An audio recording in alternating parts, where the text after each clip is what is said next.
Yeah, would you like to turn your camera on?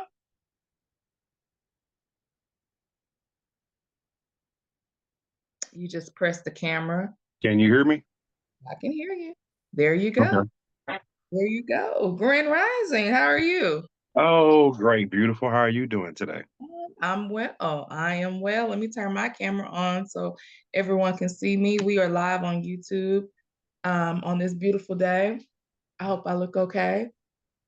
You always look amazing. You're being nice, and I don't know why. Yeah. So, of course, I wanted to jump on this morning, and I'm actually moderating from my phone for YouTube. So, there we go. I just want to make sure that okay, e- everything is looking good on this end. All right. So, of course, as always, we want to jump on and motivate a lot of our students that are working with us, that are JVing with us. And we also just want to motivate others that are in the surplus business. And I know there was something that you spoke about a couple of weeks ago in regards to um, stop looking for other people's success stories and create your own success story. And I really want you to touch on that because I believe that will really motivate people to really like dive deeper into this business because this is not a hard business. This is not hard at all. This is not like you're an accountant or you're a surgeon or those jobs that are like really like hands-on and you really have to like go to college and go to school to learn these trades. So I really want you to dive in and just kind of speak on that comment that you made a couple of weeks ago and how can people apply what you're getting ready to say to anything that they're doing, if it's the surplus funds business, if you're a real estate agent, if you are a credit, someone that cleans up credit or whatever it is that you're doing on your journey. Can you just kind of walk us through that? Well, I would say, and good day to everybody. God bless y'all real good. Hopefully, y'all are having a beautiful morning, afternoon, wherever you may be in life. So, thank you for joining us, Jason and Karen here with lrr.assetrecovery Recovery. And what I was speaking about a few days ago or a week or so ago, I think we kind of all get caught up. We're watching YouTube and we're watching Instagram and we're watching Facebook and um, we're watching all these different platforms um, of whatever that we're watching or whatever that we're looking at and whatever that we're trying to get into. And I think think Brother Nick Fulmer calls it analysis paralysis, paralysis or something like that. We kind of get caught up into looking for what we want to look for, or looking for something that rings a bell with us again, or something that makes us want to keep going, or we're flipping from channel to channel, from person to person that are doing whatever we like to do or what we see that we like to do in the future. And now you give yourself something else that you're looking for about whatever that it may be you looking for. And it could be a big checklist of certain things that you're looking for or be one particular thing. And I think I got an email or a call from a student or a text message or something of that nature. And they were stating that they were looking for um, success story or a particular type of success story or student success story. And I can remember back in the journey for my journey for maybe the last 4 to 5 years ago, starting up this surplus funds, and I could only think back to when I was watching video after video after video, and surplus success story after success story after success story from different people, from different teachers and different teachers and different students. And it resonated with me. And when they were saying, "Hey, I wanted to see a student success story," aren't there maybe tens of hundreds, or aren't there a handful of them out already? Um, if you're looking for a success story, can't you click one of these platforms and see them? And what I said to them specifically is, wouldn't you want to see yourself as the next success story? Right. That's what I wanted when I was doing. I seen that it was real. I seen the leads. I seen the numbers. I seen the counties. I read about the unclaimed funds. I read about the excess funds. I read information in these different counties and states regarding the surplus funds. I'm looking at my mentors, Bob Diamond and Nick Fulmer and my boy Sean Bougie and the boy Spencer Van and the crew out there in California. And the list goes on before the bigger platforms and smaller platforms. So I think we have enough platforms that we can see on how this business goes regarding unclaimed funds or surplus funds. And again, we just been on live teaching maybe for a few months. I'm not even sure if it's been a year yet. So we're a a small company and we're up and growing. But when she or he told me about that, it made me realize and it made me drift back into memory lane regarding on when I first started this journey upon reading and understanding about this business. Me, wanted to be a success story. Me, wanted to be a success story for my family, for my loved ones, for the kids, for myself. I wanted to do something different. So I was saying, I'm going to do this and I'm going to put myself up for a success story. I'm going to show myself that I can, with the love of God and the work of God to journey in hand in His will, I'm going to do and put the pieces together and take the step by step and do my due diligence and do my work. And I'm going to be the next success story. And that's what I was informing him of. I said, you, the next success story is you, but you have to believe in yourself and, believe in what you're doing and believe in your journey. And you're going to have to take that walk. Nobody else is going to be able to take your walk and your journey with you. So if you see another success story, and I'm sure there was another one put up this week or last week or the week before, or there's going to be another success story coming this week or the week after, or today or tomorrow. So they're going to keep coming. I think the question I wanted them to ask themselves is, when are you going to get ready for your success story? Because we had a couple of deals that came through for us within the last week or so, 2 4-figure direct deposit wires that we sent out for our students. And I wish them many more and I wish them success and I want them to keep going so they can keep getting those deposits. Um, but just to speak on that, I would like the person, whoever sent that text message out, to look forward to them seeing themselves as the next success story, because I think we have enough of them out. But this is a journey that you're going to have to take for yourself. I don't think it is going to be a situation where you see a success story on our platform or any of the other the brothers and sisters that promote this business on their platform to push you over the hump or push you over the edge for you to say, you know what, I think I can do this. I'm going to do this. And again, for us, for our students, we don't pressure them. We're not going to force them. We're not going to put their hands behind their back and tell them you have to do this, because I think it's a personal journey, and it's Yeah. the personal gratification. It's the personal in their discretion and if their well-being and if they want to actually come on live and do a success story, because at the end of the day, people go on with life. I don't know people that hit the lottery and then they get on live and Get they on start social doing media. success to get on social media. Hey, everybody, look what I did. I just became a million. I just want all y'all to know that I just hit the lottery. I don't, it's life goes on, Yeah. you know, at the end of the day. And, I don't know if they would want to see maybe one of the claimants get on live. And you so know what? I'm a success story. Somebody called me and I got my funds back from foreclosure and nothing else in life is going on right now. I'm not worried. I just want you to know that I got my money back, my unclaimed funds back from my surplus. And you won't see a lot of those, success stories either of the claimants coming on, because this is the real world. Business goes on, life goes on, friends, family, the problems and situations that we have in life still go on the next day after this. So yes, we get a success story. We got a top 2 eagles landed, as one of our mentors, Ron, calls it, 2 eagles landed. At the same time, and I only dreamed of that. I heard him talk about it, and he told us about that when he was mentoring us about a year or so ago. He's gonna say, "Hey, don't spend all your money.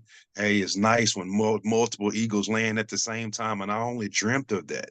And then I just came on, and we gave our success story. We showed the check, we showed the wire transfer, and it actually happened. But if you don't see it for yourself, and if you won't speak it into existence, and if you won't actually take those steps and follow what God is telling you to do to achieve what you need to do to achieve your goals and dreams to see your success story, you're only going to continue to look up and see everyone else's success story. So let me stop you right there. Let me ask you something.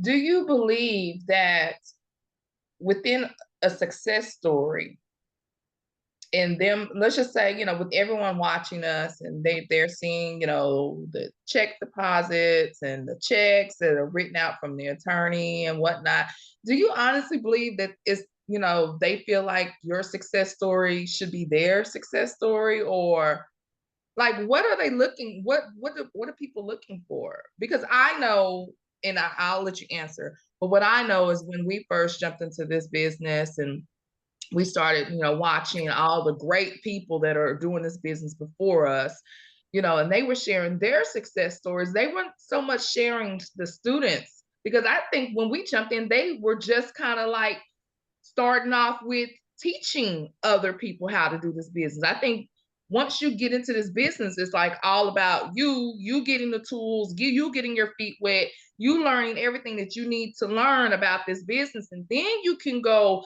and, once you got it underneath your belt, you can go teach others what you're doing. So I know that at the time that we dived in, Nick wasn't necessarily like teaching it yet. He was kind of like jumping kind of into it. And then like the testimonies of the students came like much later. So what, I guess my question to you is like, what do you think a lot of people are looking for as far as not so much the success story, but I guess it's like proof, or is it something that they want to feel like a temporary feel of? Well, let me give you this, Karen. I got a better idea for you. Nick was teaching because I can Okay. remember watching Eric's videos. I can remember Bob Diamond's videos, and I can remember Nick Fulmer's videos, and the other guy, Spencer Van, and the great Sean Bougie. I can remember these people teaching. Um, so he actually was teaching at the moment. And that's why I've seen all the success stories, because here's these guys saying that you can do this. Here's what you need to do. Here's how you do it. Um, need a college degree to do this. I don't need any special certifications or anything to do this. I just need a phone and I just need a laptop. I got that. Got a computer. I got that. And some motivation and some determination and some willpower to help someone. And I was like, is that it? I got that. I can do that.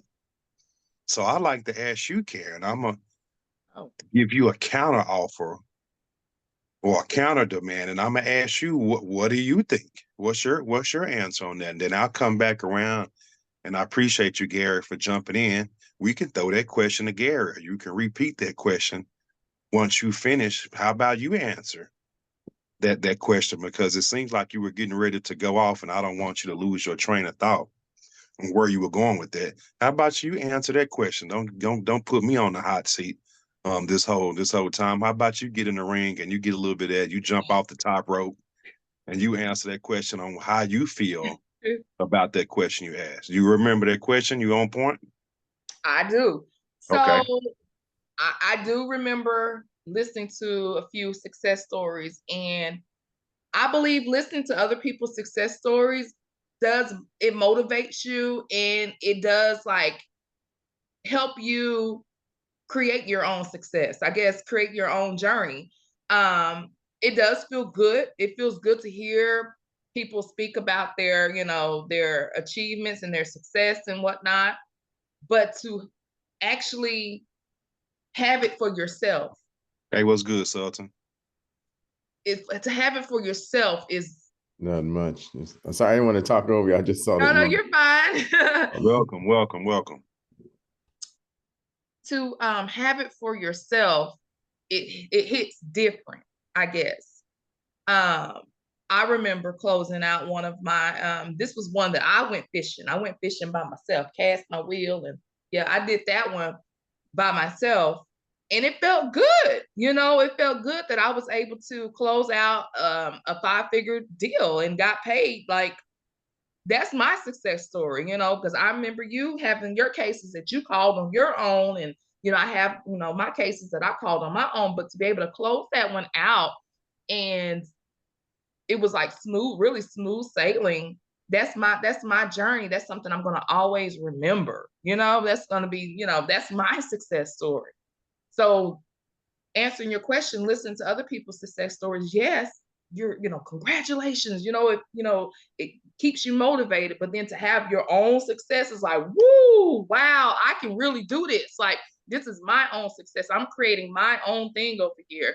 So that's my answer. I don't know if it made any sense at all, but that's my answer, and I'm sticking to it. Well, I guess regarding the success stories, whatever that you're looking at regarding what you're trying to do and what you're trying to accomplish, you could find a success story out there, you know, if you look for it. And to just to back up the students or the person that may have emailed me or called me, we're a walking testimony of success story. And the students that we have in our class is a walking success story. Now, them getting their deals, and who's going to get the first deal, who's going to get the second, if they choose to get online and do a testimony, because we can ask them if you'd like to do one, but I'm really not going to ask someone if they like to do a testimony, because it's up to their discretion if they want to do one. If they want to do one, fine. If they would like to, great. But at the end of the day, everybody's different. Everybody, like I said, everybody has different things going on, and it's really up to them if they choose to want to do it. You know, I definitely don't mind. It's always great, if you like to jump on and do that. And like I can remember like yesterday, my boy Trevor, and I'd love to get a one-on-one. And I'm gonna tell them, Trevor, the people keep asking about you, man. They want you to come, Let they me want you message to do it him. for them. Yeah, send him a message. But I know what he's doing, what his day-to-day activity is. Yeah. He's a truck driver. So if anybody know anybody that drive 18 wheelers locally or state to state, they usually up 4, 5 in the morning and they driving. And then they're usually driving all damn day and damn near all night to 8, 9, 10 o'clock at night. And what do they want to do when they've been driving for 12 to 14 hours? It's time to go home because they only got a few hours. Get some rest, rejuvenate, repower, get up and do it again. And then my boy on Saturdays and Sundays, he try to have a little time. He going 200%. He go try to do some door knocking on Saturdays. So while everybody looking for everybody to get in the game and do a highlight success story and talk with the reporters after on ESPN after the big football game, man, we getting to it. We ain't got time to talk and tell you about this and tell you about that. Why? Because the Bills due again in September. The bills due again in October. We gotta pay the bills again in November.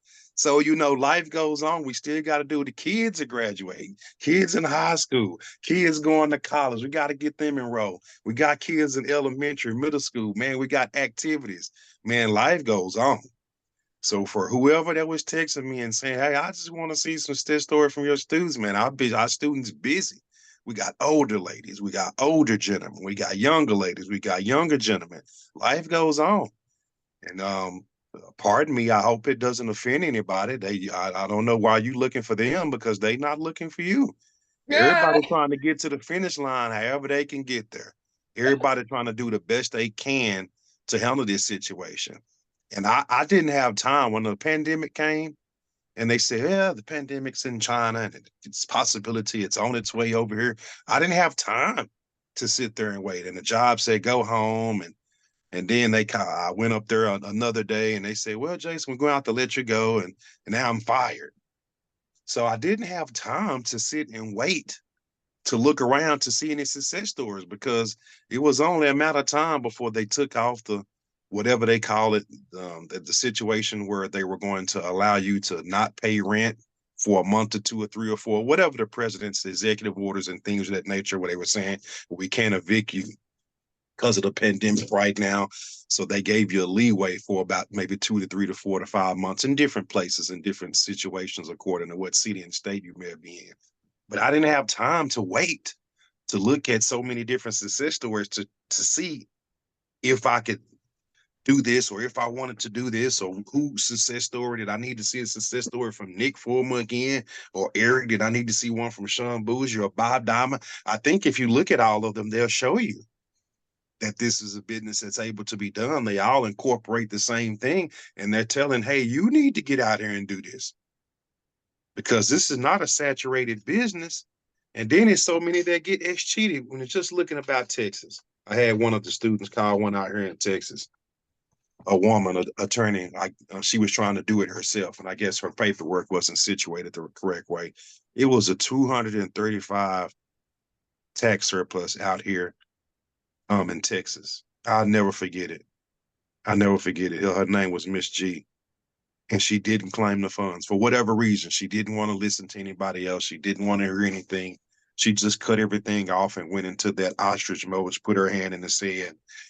And I couldn't get in contact with her. And nobody could get in contact with her because we could see, if you go into the Dallas, Texas file, you can go into that portal information and see that it didn't get claimed. The 2 years passed by and it went into escheatment.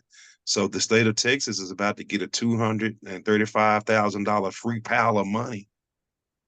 And and it hurts me because I'm like, man, I guess I was supposed to do more.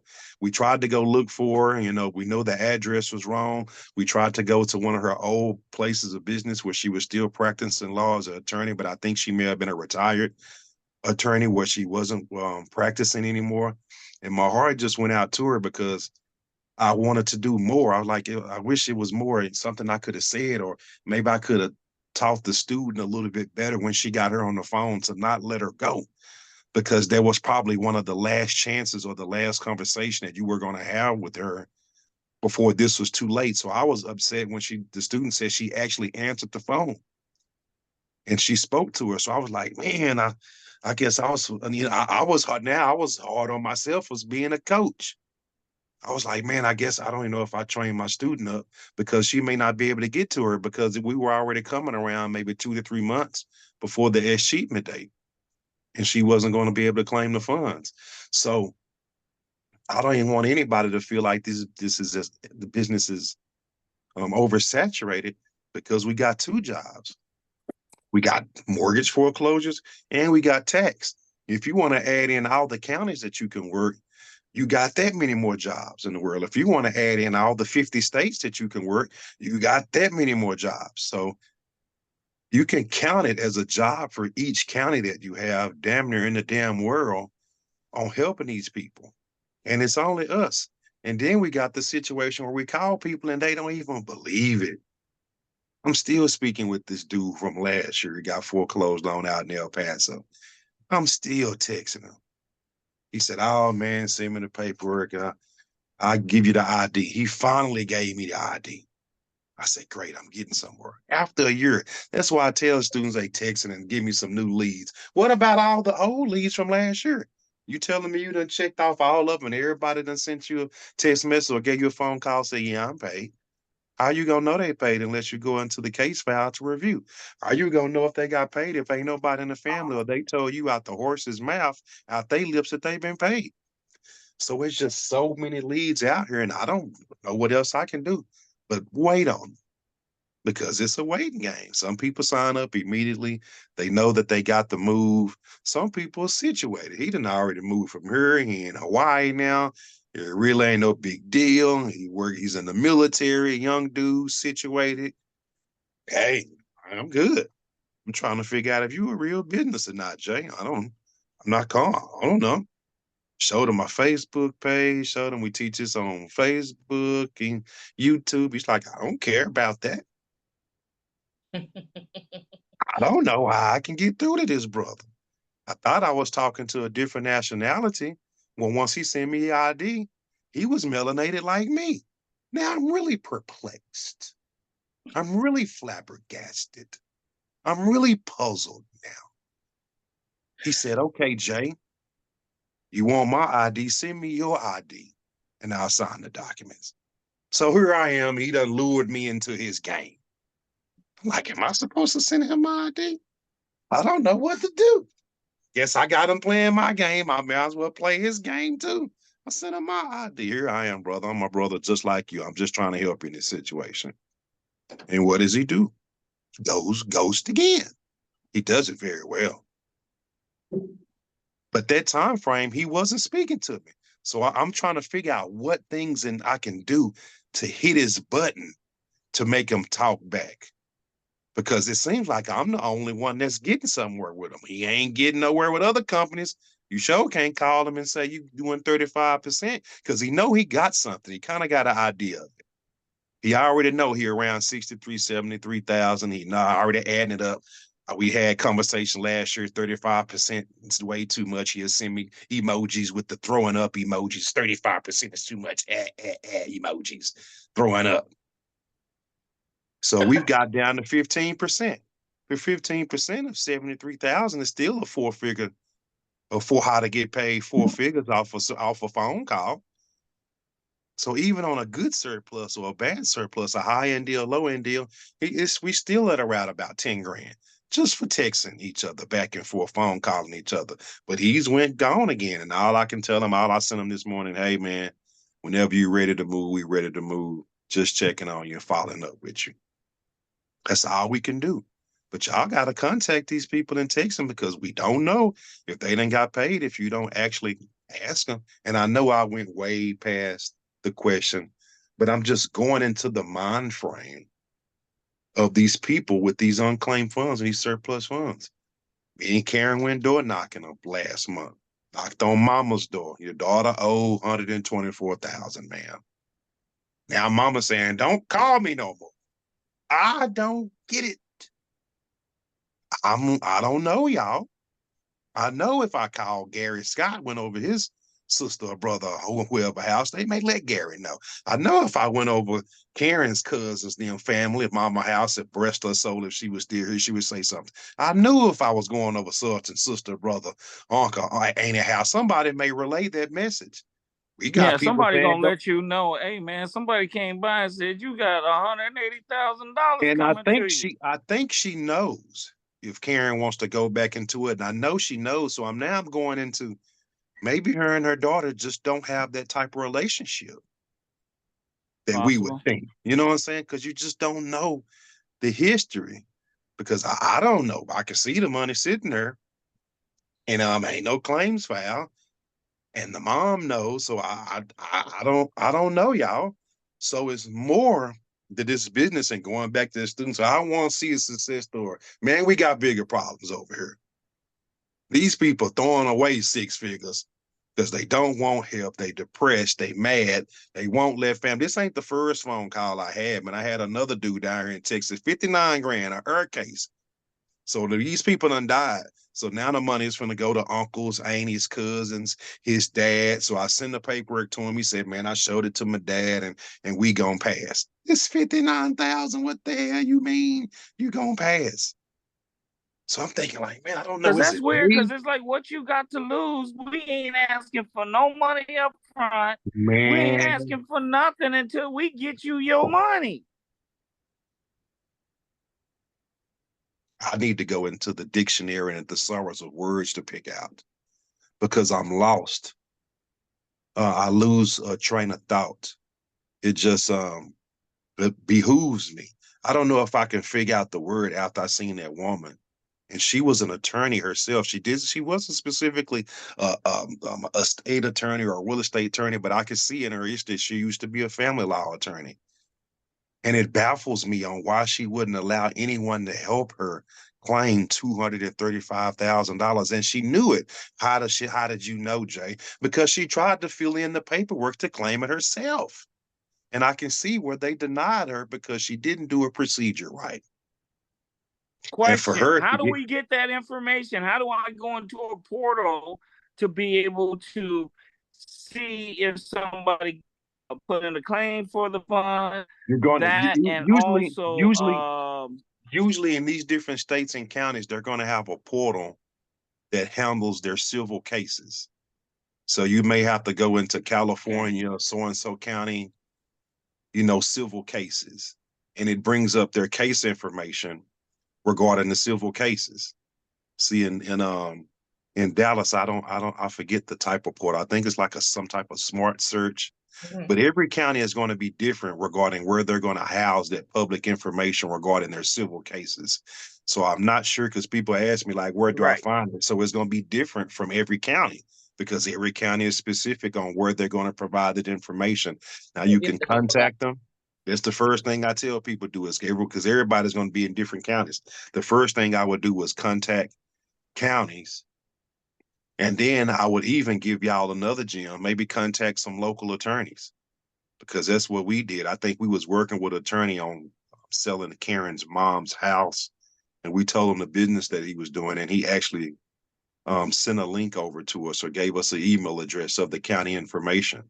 So the first thing I would tell y'all to do is contact your county, ask them, and then as you're asking them, just maybe email or contact some local attorney offices to see. But at the end of the day, all of this is public information. So because I had to search for someone's information, the guy that I've been chasing from El Paso, I had to find his information, because I think I went and looked for his information in El Paso, and I told him who he had his loan with. And I was like, hey, did you have this loan with so-and-so company? And that sparked some interest with him, for him to start talking back to me. He didn't say yes or something. I think I asked him another question or so, and he eventually started asking some other questions. So it's just a little extra digging that you're going to have to do, a little extra homework. So the first thing I would do is call my county and say, hey, county, my mom or my dad or my grandma was foreclosed on regarding some a property or some land or a business. Where do I find that case information regarding looking at the judgment, and when the property was sold and things of that nature, and they'll usually will direct you to it. So to answer that question, Gary Scott, I would contact your local county to see where they house and where they provide that information. okay. One other So question. go ahead. State statutes. Where do I get them? Because I went on the internet looking for the state statutes. So when I email proof that they have these funds plus the state statute, the only thing that I was able to find was something on this lawyer page or attorney's page, where they give you kind of the information, but it's not the actual state statute. And Well, I I think went and got the California seal for when I'm talking to somebody in California, and I put it on the letterhead, and then I just copy and paste like the lead information that you give me onto there, because it has, but I cross out where it was sold at, so they won't be able to get the information and go look and try to get it themselves. I think where you found it, Gary, the first thing that you said, it was, hey, I found something that an attorney had listed on his or her page. So Right. with that being said, and them usually having to follow the rules and regulations and legal guidelines, I think that would be great.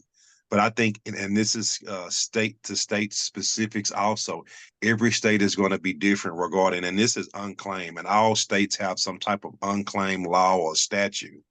So you can just put in probably unclaimed funds law or unclaimed funds statutes in California, and it'll bring up some type of verbiage or some type of PDF, because it's the same thing in Texas.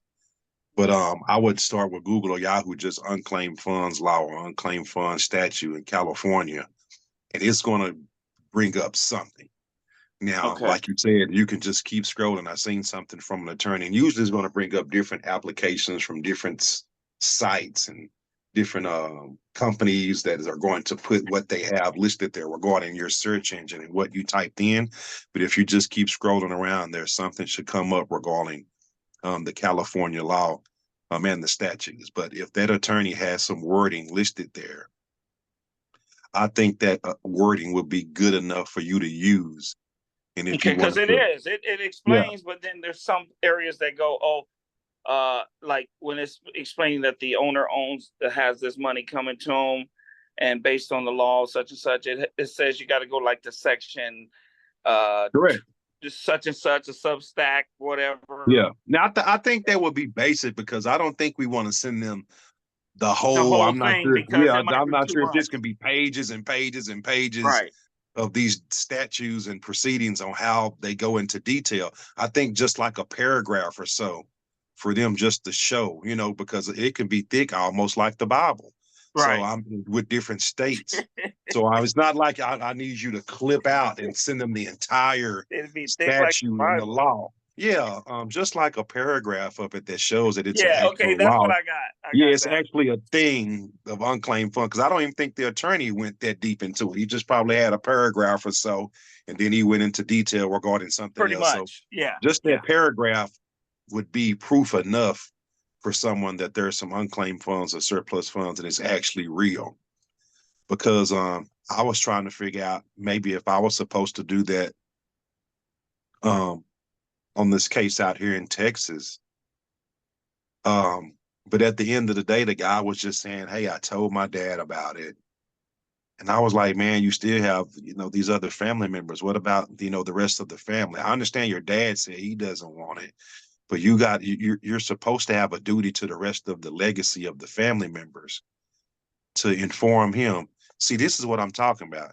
See, I'm glad you speak it into existence. See, I think Trevor's about to come on, and see, we've been Yeah. talking about this success stories, these success stories, and these success stories. So you're gonna get what you asked for. So, Trevor, I know you may be rolling right now. You may be driving, but when you get a chance to connect, and I'm glad he connected because we done almost 10, 20, 30, 40 calls, and Trevor always busy. Why? Because he always driving.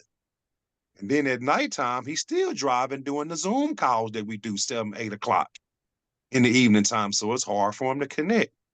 So whenever his audio connects, I'm gonna say, see, whoever you was Oh, texting that's the me. brother you was talking about that drive the truck and he get out on the Yeah, here weekends he when he's go. off Here to he go knock go. on doors. Here he go. All he do is hustle, and he finna drop in. But I'm glad because you want to see what success look like. It's always Right. working. It's always working. That's what success look like. That's what success doing. You looking for a success story? It's working. It ain't. It's not. It ain't. It didn't get up with you on the vision board.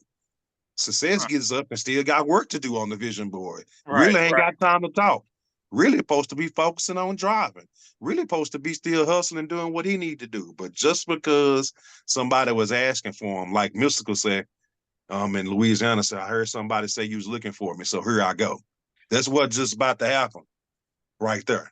So if he get a chance Here to I connect, and go. God will, I heard somebody say you looking for me. Here I go.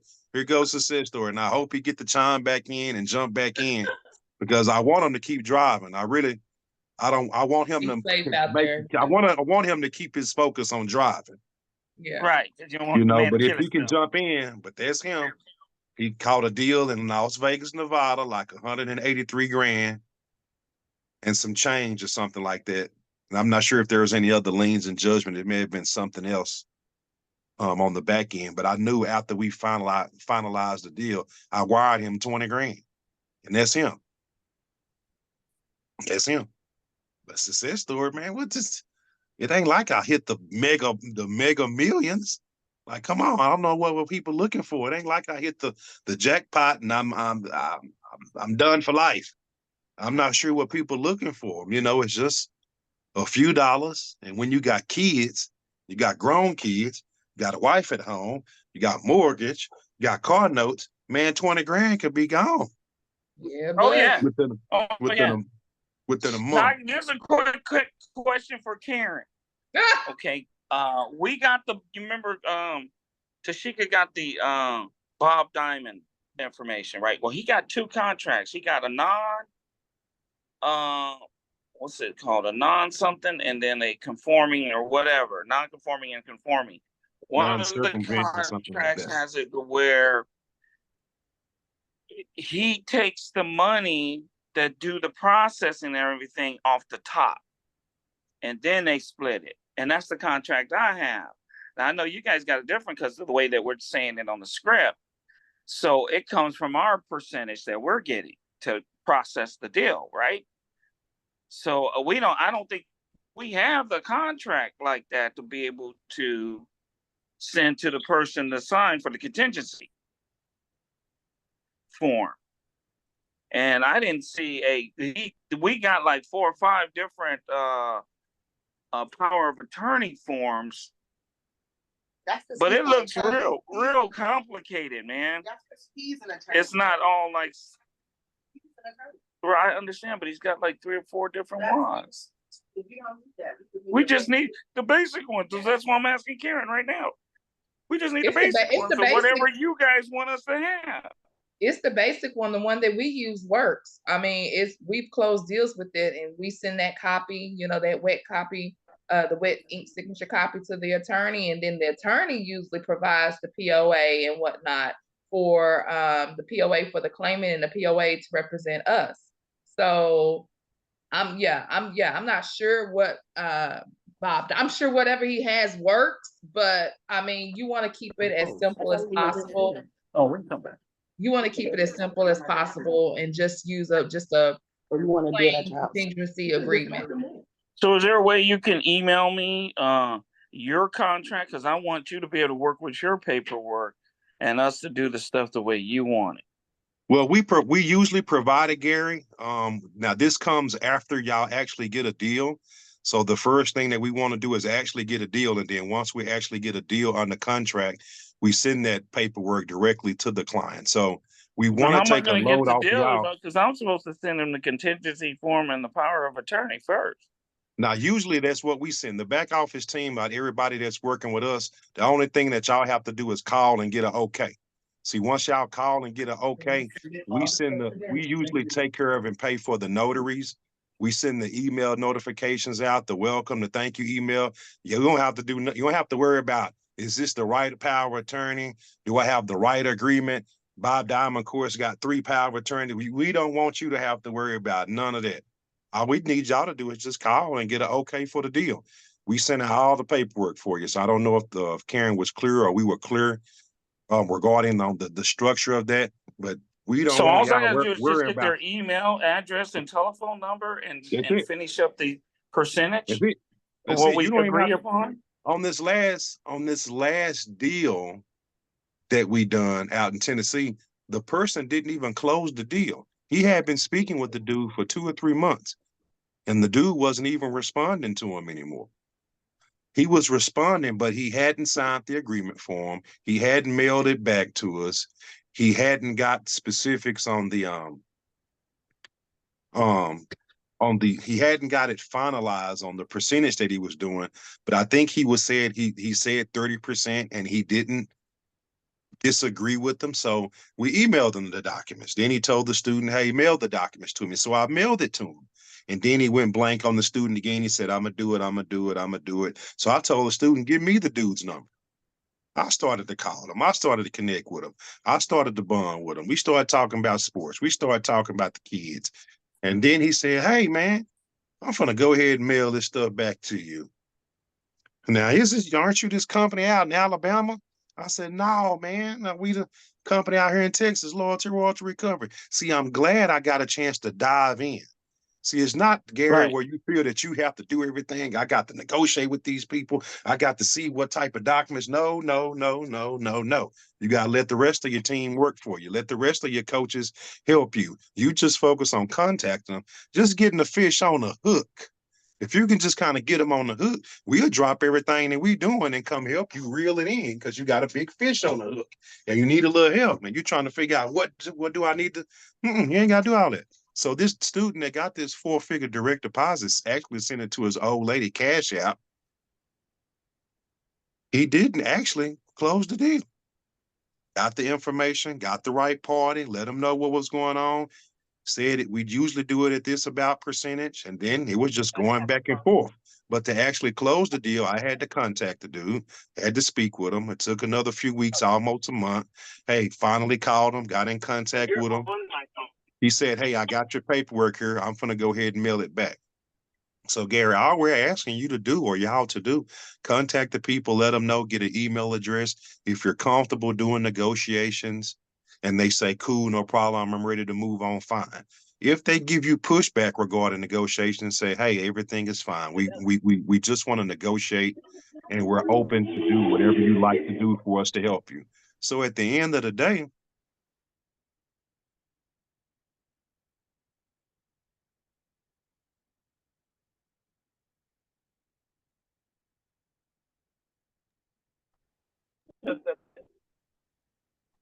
anytime you hook it up to this, it sets the. Oh, wait a minute. Wait a minute.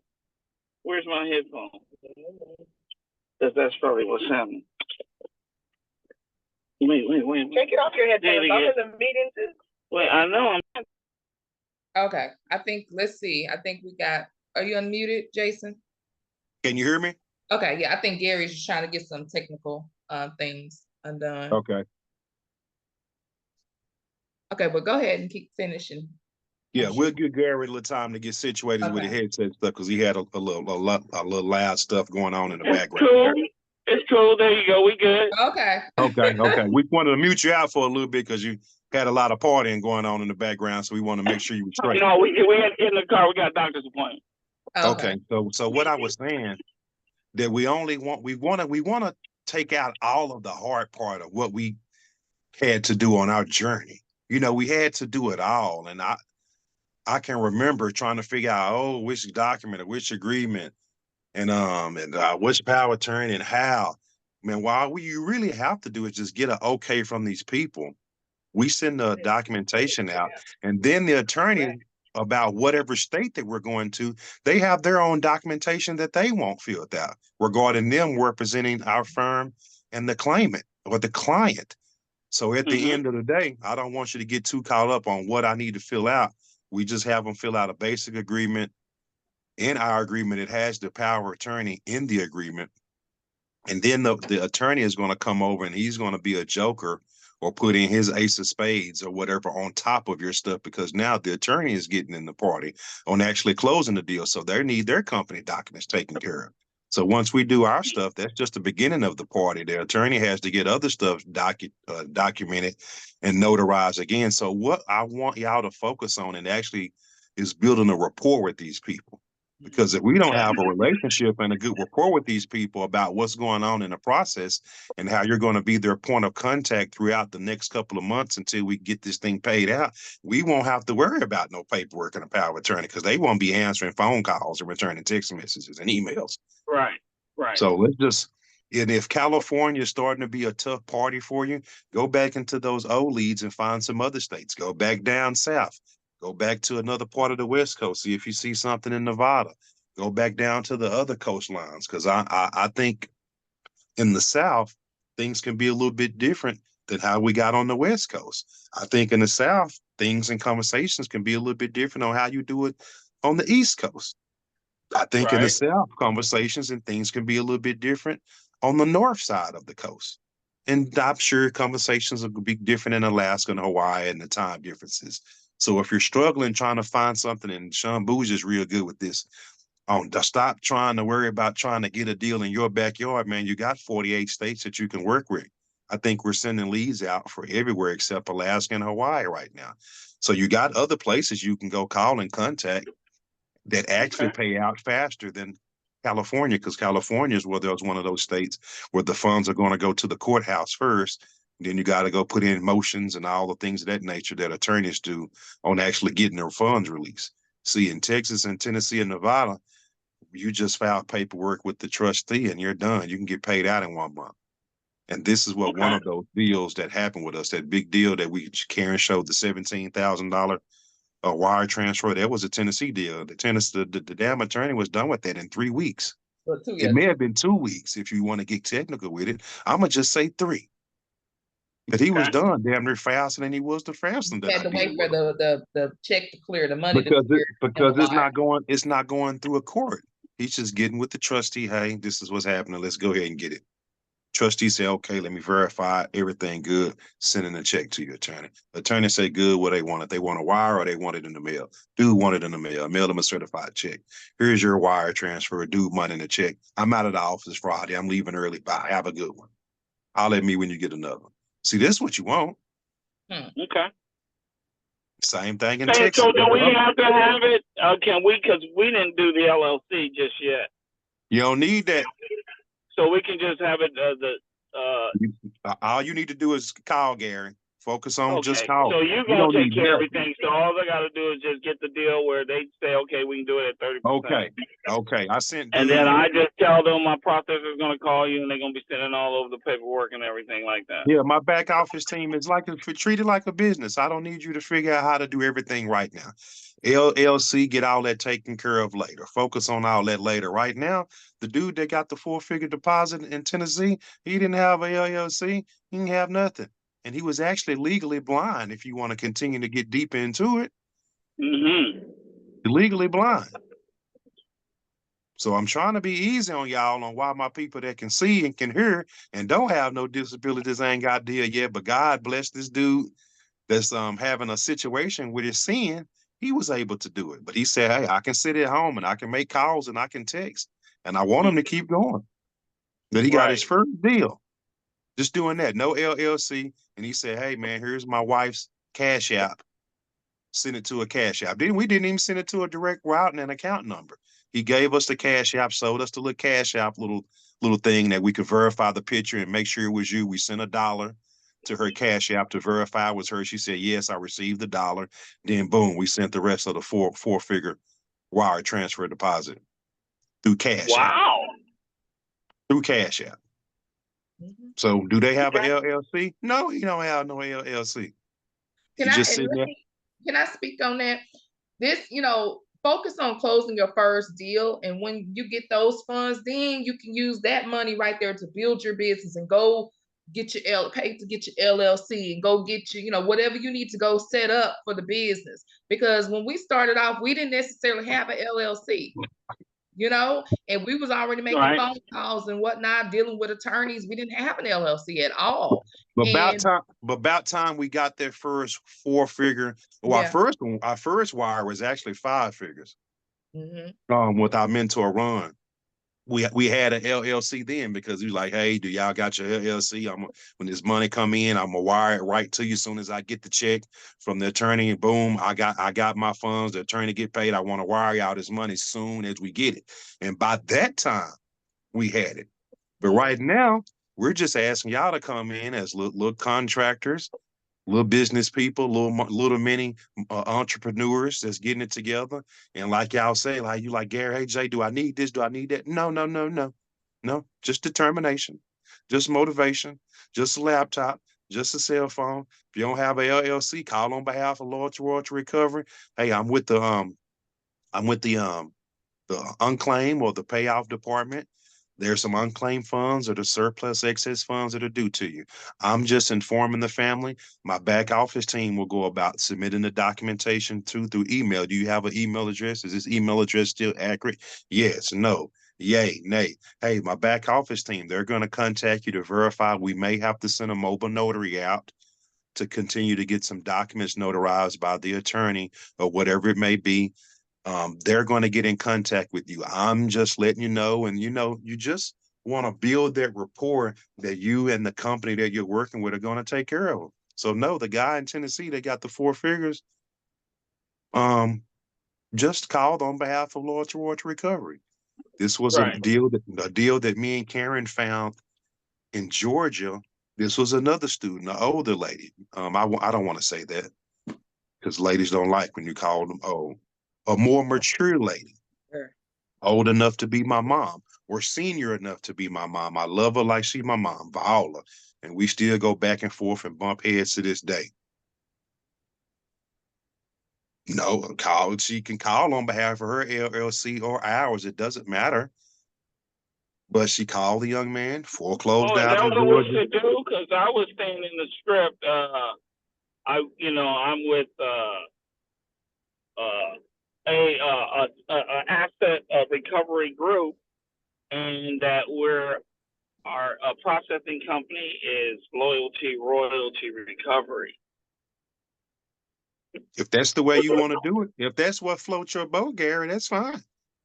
But I'm Well, I saying just wanted to make sure, because I know you guys are like, oh, you got to promote your company as well. But no, it's we not also, specific we're doing business with you. for you to get that deal, Gary. However you get them on the phone, besides lying to them, we okay with it. So if you want to say your company name is working with Loyalty Royalty, you want to say your company name is working with your sister company or your brother company, Loyalty Royalty, all of that is okay.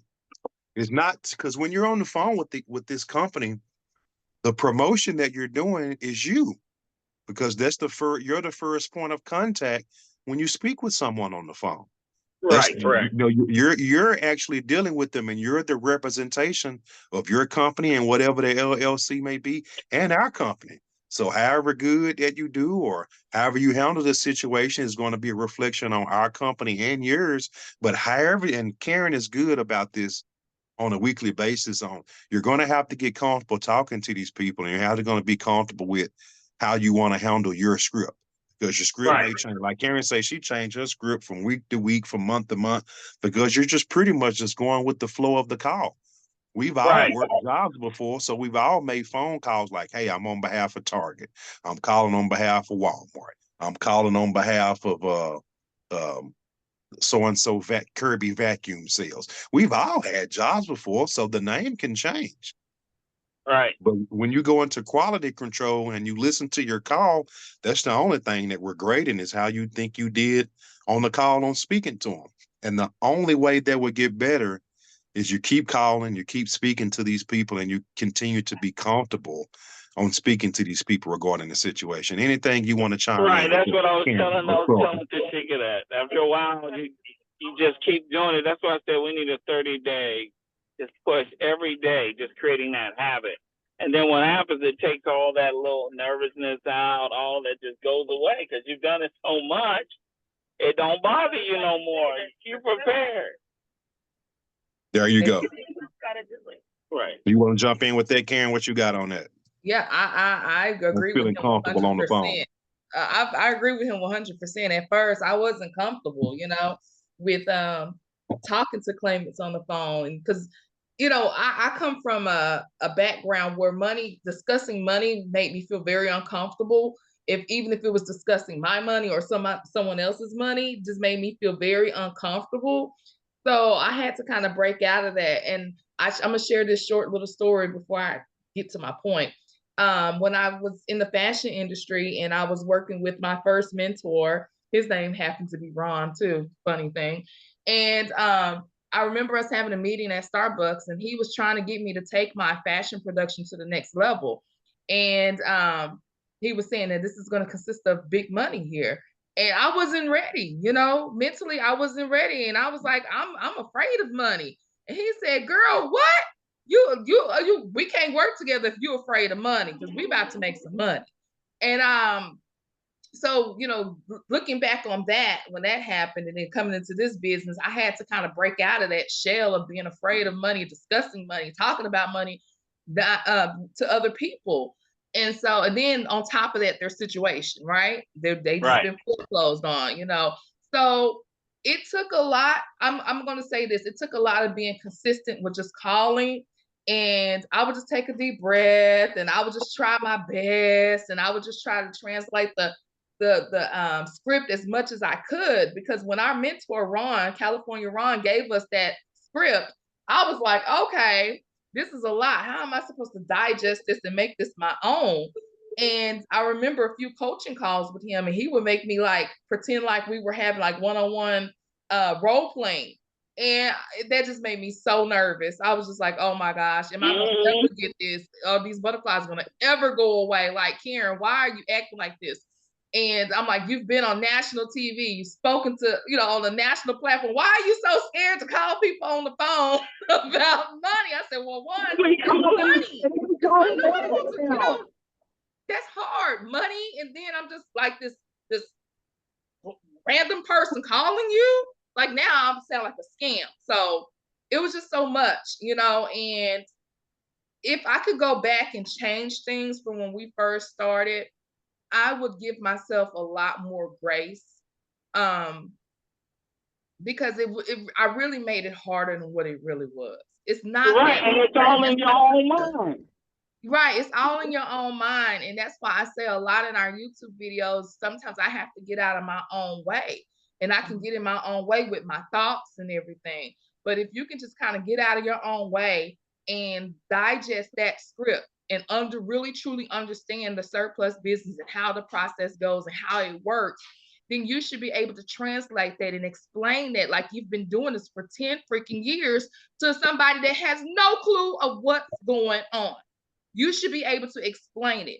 So once you digest it and you really make it your own, because now I'm fluent, I can talk about it. I can get with my friends, we go out, I meet people, and I start telling them what I do and everything. And it's just so fluent now. It just comes out like, Right. like it's natural. Like I've been doing this for 10 years and it's only been a little over 5 years now. So Right.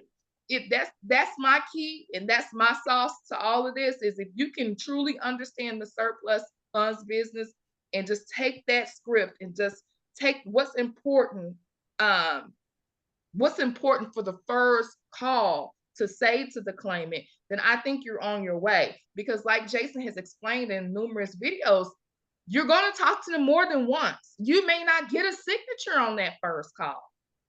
You may not. So you may look up and you may, but sometimes it's going to take numerous conversations. And that's where the relationship building and the rapport building comes in at. Because right, because now they feel comfortable with you because they done talked to you a few times. Exactly. Y'all been interacting about life a little bit, and now they feel like you're a friend. You done said they name 20, 30 times.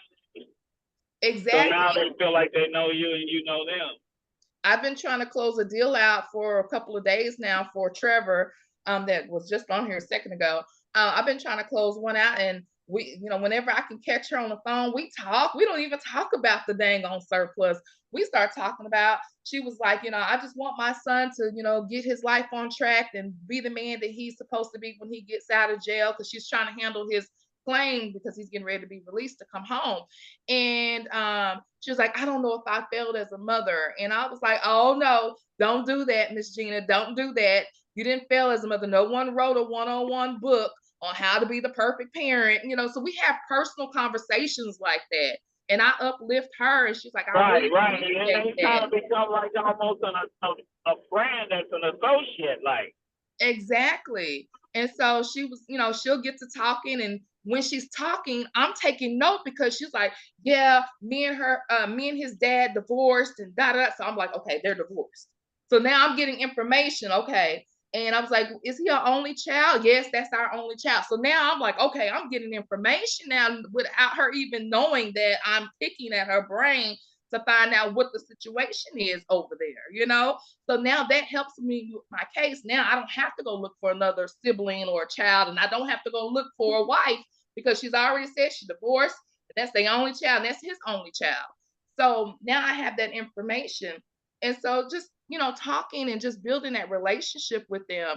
And she's like, oh, I feel like I'm talking too much. And I'm like, you're not. Don't worry. I said, I love talking to my claimants. I said, don't worry about all that. I love talking with you. And I think you're a great person. And, so yeah, she didn't answer the phone yesterday. It's all good. But I know that she's not going to move forward with anyone else because me and her, we've had too many one-on-one personal phone calls with each other.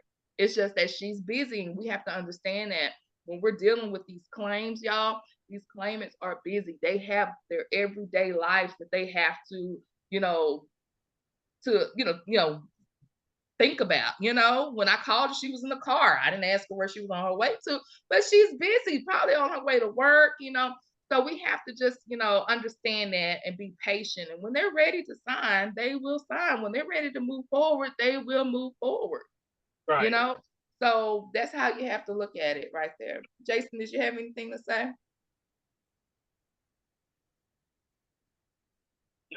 Were you talking to me or Jason?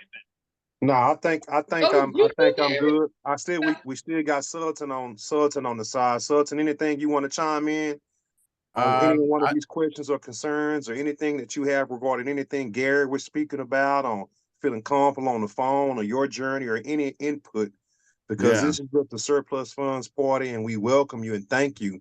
We met Sultan back out in Atlanta maybe a year or 2 or 3 ago, if I'm not mistaken. So we welcome and thank you for coming on. So anything you got for us or Gary Yeah. regarding the surplus funds and the situations we have on a day-to-day Yeah, regarding so our it's people. like you, I just, everything you guys are saying is on point, and the experience is real. You know what I mean? When you really start talking to these folks and you understand how heavy some of the situations are, you know what I mean? And just, and being able to just empathize with the situation, you know, a lot of times, as Exactly. opposed to like not really thinking about the money.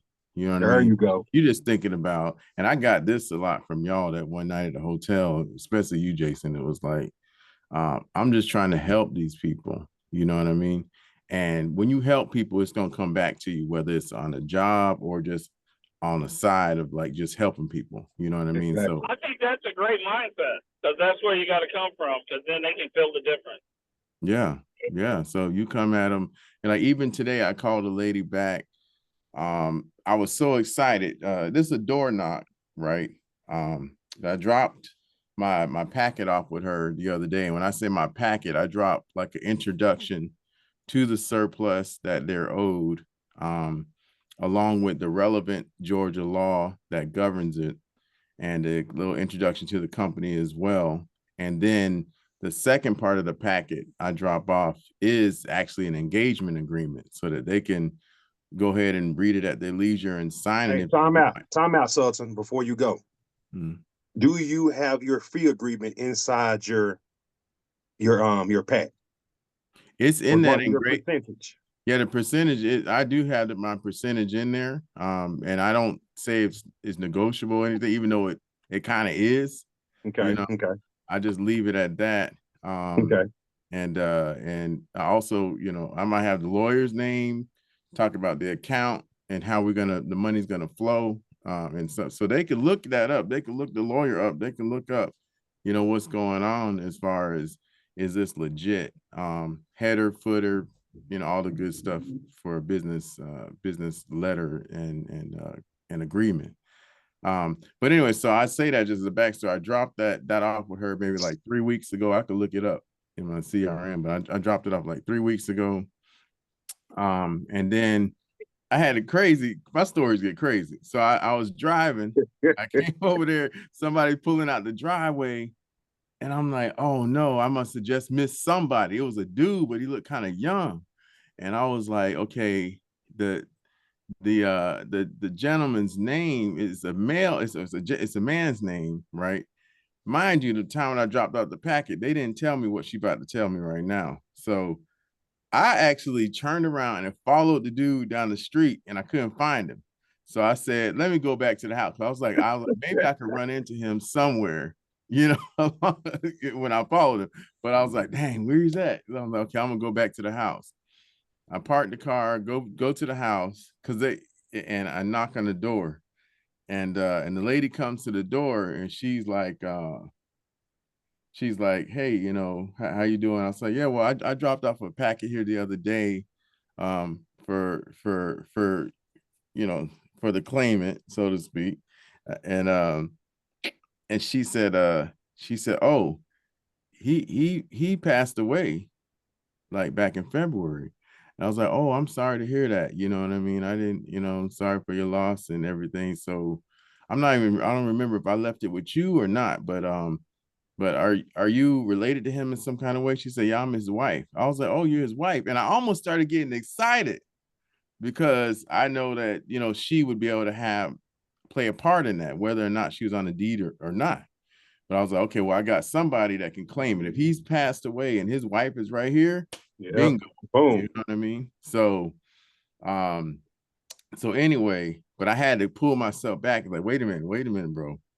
It's not about the money. It's about helping her. Okay. She just told you her husband died. You should not be getting excited. You know what I mean? You should be at her level where she is at in that state. Good mental check right there. Yeah. Yeah. And so, So fortunately, she gave me her number. She said, I'm a little busy right now. I'm cooking dinner. I just got off of work. I was like, because I was asking if you want to, we can go over the packet I left you with right now. Because she said, well, what I need to do? Now, she said something really nice. She said, what I need to do, just sign it. We like that. I was like, I almost said, yeah, but she was saying, but I don't know, because I'm getting all these other letters and people coming by too. I was like, oh, so I don't want her to sign the wrong one, right? And I told her which one it was. She said, yeah, I just pulled and looked at it the other day. But she said, but I did want to run it by my sister. She's more familiar with this, blah, blah, blah. Anyways, one thing led to another where I ended up calling her back today. It's 2 days later. I called her back the day she told me. And then she said she wanted to run it by her sister, which she told me when I visited too. Called her back today. And so I got a call with her at 2:00. But I almost did the same thing when I called her back today. I said, hey, Miss such and such, how you doing? And she's like, I'm actually at the hospital with my daughter. I'm not doing too well, but and I said, oh, I'm sorry. Once again, back in that. Okay, Empathy. well, don't be so excited when you call and just be even keel. And then she's like, but she said, but I should be home around 2:00, so give me a call then. So I'm just great, CRM note, leave it at that. So every interaction is unique. Yeah. Ask Yeah, about and the it's daughter just when you call. I'm sorry. I was saying, make sure you ask. That's first thing you should say when you call her is ask about the daughter. Yeah. Okay. Yeah, I gotta remember that. So yeah, so it's it's just a matter of taking it day by day and not being discouraged, because I got another one. He signed up. I mean, we done sent the notary by there. All we're waiting on is for him to get us the wills. That's it. I went by there before. They way south of the airport, so it take me like an hour to drive over there. But and I'm like, what's going on with this dude? He's not answering the phone. He's not texting back. I know it's a mortgage, so they might be going through eviction. And so I'm like, okay, well, I got to go down there and visit him today as well. But it's situations like that where he's done. I mean, our lawyer done called the trustee, everything. So everything's squared away. We're just waiting on the wills, and that's it. You know what I mean? But he done turned into a ghost, so I don't know what happened. And our last one in Georgia took about 6 months. What's the time frame on you, Sultan, on the last On one the that you closed? foreclosure, she said Yeah. that'd be like on the foreclosure on that one, the way it is. If everything is as he said, because he said that, okay, the house is in the grandma's name. The grandma willed it to his mom, and his mom willed everything to him. Mind you, he has a brother, uncle, some other stuff. But if the will says this, then we can go by that according to our lawyer. So she told us it'd be within 30 days with this particular trustee on the foreclosure side. Yeah. So typically the foreclosure could be long, but it could be a lot faster in Georgia, at least, It varies. compared to the tax, which got to go through the county, like y'all was saying, over there as well. Yeah, it varies with us. It's the attorney that we had. She said this was one of the slowest trustees, and it was holding up a lot of their cases. So it took us about 6 months for us to actually get paid out on that one, and that's from the signature all the way to getting the funds. So it's glad to hear that you hang with this particular trustee, because I don't want people to get caught up and think like, I take it. This is not a job. If you want to do something this week and get paid next week, Burger King, McDonald's, Taco Bell. Those are the jobs where you can work this week, and some jobs have where you got to work a week and a whole. It's going to be getting paid every 2 weeks. This is not that. So I'm glad you say, hey, this one could be a month or so, could take longer, could be this, could be taxes, could be longer if you have to go through the court process, because I think a lot of students just skip that part. And then when it takes to pass a month or 2 or 3, they want to update. Ain't no update. It's just a process. So I just wanted to go over there with you, and I'm glad you chimed in and say, hey, it can be 30 days, but it depends, because now you say, hey, we waiting on some wheels now. And the quicker that they get the wheels to you, the quicker that y'all can finish processing and getting things done. So I just wanted to chime in on that point, on how fast things go. And that's if you have an attorney, and Sean Bougie done a good video on this the other day. Like you get it to the attorney, and you would think that they start working on these things right now. Man, sometimes they may not even get back to you till a month or so later Yeah. in certain situations. And I'm still working one on out here in New Jersey. It took a attorney about 2 months just to get back, just to say, we're gonna charge you about $5,000 up front just for doing this. Man, you could have told me that in the first conversation, but he did say, he told to my other partner, let me get this over to my other will and estates attorney and let me see what he says. So that process took about 2 months. And then we're gonna have to go a different route on find another attorney because I'm not paying you $5,000 for you to just get started. So in certain situations, it happens. And I had a student, she was saying, well, no, our attorneys work on contingency fee and this. I like, well, no, not all attorneys the same. Not all attorneys practice the same practice. Not all attorneys want to work with so-called third parties. Not all attorneys got to do what you say do. They got their own practice on what they do and how they do. Some may want something up front, some may say, hey, I do it on the back end, but I charge you more. You don't know how and what until you actually contact these attorneys. So I just wanted to chime in on that also. But go ahead, so. Yeah, but I like it because I'm like a 007 investigator. You know, when I go by, like I got another one, she passed away. So now I'm starting to target the neighbors, but I'm doing more than that. I'm taking pictures. I got their cars, the tag number. So I'm like, we live in the same area. So if I happen to see, like one time the lady, there's another one too, but there's lots of them. But there was I'm taking tag numbers so that if I'm in the air and we at the grocery store and I see that car, I'm okay. I know that's. Let me see if that's the right tag number. Let me see if that's the right tag number. Let's see if that's the right tag number. Something like a baby daddy that got dumped. Target. He's like an ex-baby daddy looking for baby mama. Like, if I see your life, I see your car. I'm looking for your ass. If I think I thought I saw you. Oh my gosh. Hey man, I'm trying to tell you, that's a good point. 007. We got to find people. Hey. We don't get deals if we don't find people. Yeah, so I'm starting. This last month I really stepped up the door knocking. You know, I've done it here and there, but this last month, it's August, I stepped it up hard. And so I said, from there on out, we stick these on the door.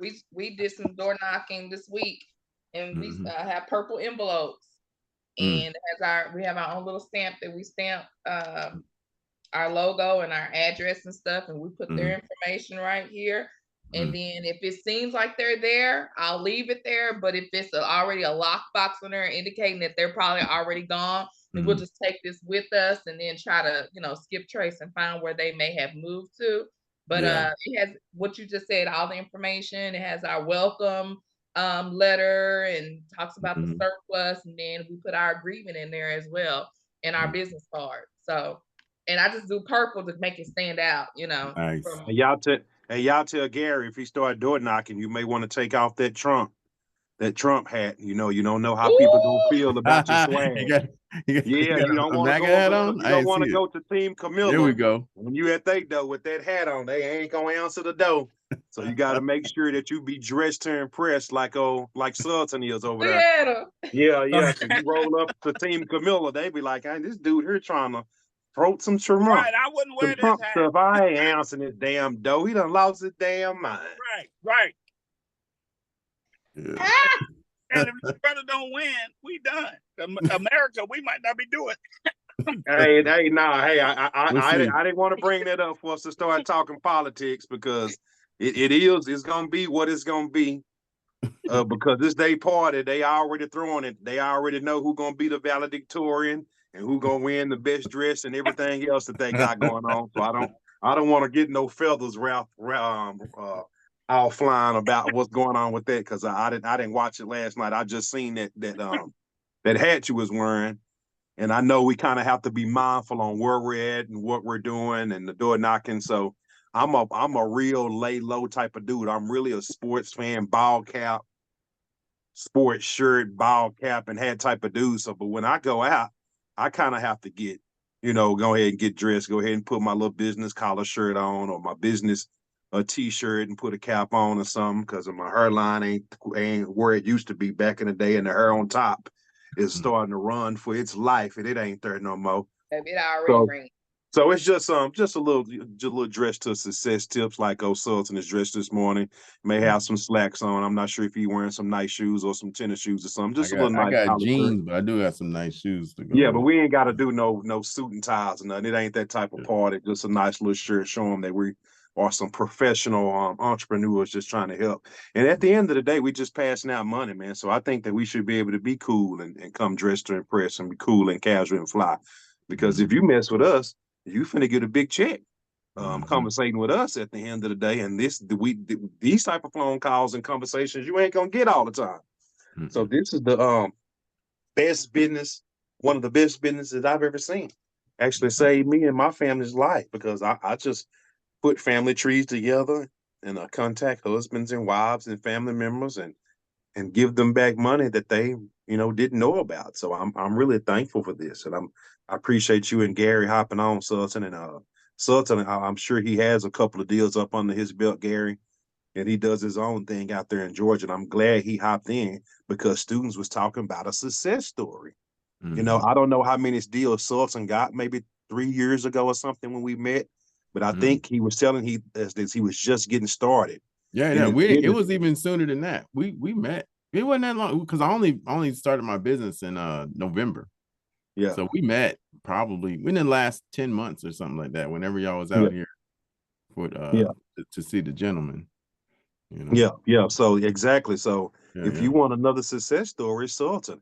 Now Sultan is doing this on himself, where he's able to go about putting the pieces together like me and Karen did on building the business up from the ground, from the mud.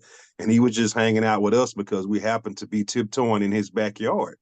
And we were highlighting that, hey, we're going to be at the hotel over there for anybody that's thinking about or maybe doing anything around here regarding surplus funds. Come holler at me and Karen because we checking in like them little kids say, come to my city, you need to check in. Like Pull up. Pull up, you know what I'm saying? So we hollered at some people online and told them, hey, we're going to be here. Go ahead and come on out.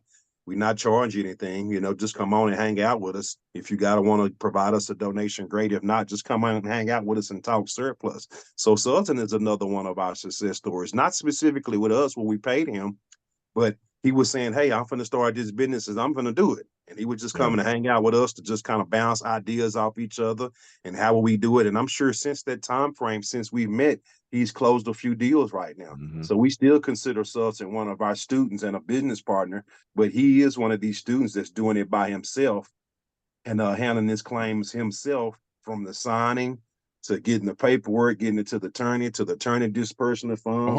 Hold on. I can't let you keep doing that. I can't let you keep doing that. I'm not doing it by myself. Well, no, it's still the same though. You're doing it. Well, now if you got some help, a business partner, you got a team, you still close the deal. I wouldn't say, hey, you're doing it all by yourself, because it still had to be somebody's vision. It had to be somebody's vision to put the team you together. guys, I tell you, you guys were one of the main jump starts for me that night, because I saw you guys were allowing me to meet a real person, a real couple with your child, with you too. You know what I mean? That was like, okay, this is a real family that's doing this business. I was even just telling my wife when I was coming down to this office, I said, oh, it's the couple from Texas. They had a Zoom. I'm on there with the Zoom. You want to get on, and you want to check it out. She's doing the homeschool right now, so she don't have time. But yeah, no, you guys, you guys, like, I'm looking at Texas. I collected some Texas ones from last month, but I just been so focused on Georgia. But now you guys are a major motivation. Like, I'd be like, why y'all? I'm looking for more YouTube videos. I'm like, what? She doing it? Oh man, that ain't about surplus. You know what I'm saying? Hey, I'm gonna get on the subs and we're gonna start doing more. I appreciate that you're looking for more and want more. So if our people say I'm looking for more and I want more, we're gonna look for more. Watch out, Sean Bougie, Eric Richardson, Nick Fulmer, Bob Diamond. They want some more. So we coming for y'all ass. But hey, let me tell you, inside, it's gonna be public, but Eric's doing a live on YouTube tonight. Yeah. At 7:00 our time. Yeah. And he's gonna have, I don't know if y'all use PropStream.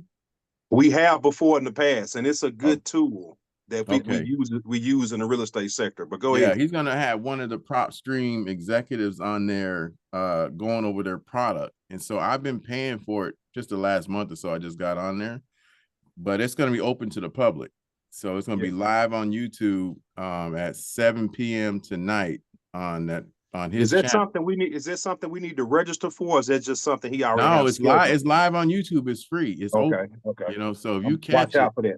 yeah. And so he's gonna be having her or him on there going over how to utilize prop stream in the surplus business. And Okay. I'm itching for that one because it's Oh yeah. a lot of times I'm checking my liens and stuff that way as well, you know, and mortgages and stuff like that too. Exactly.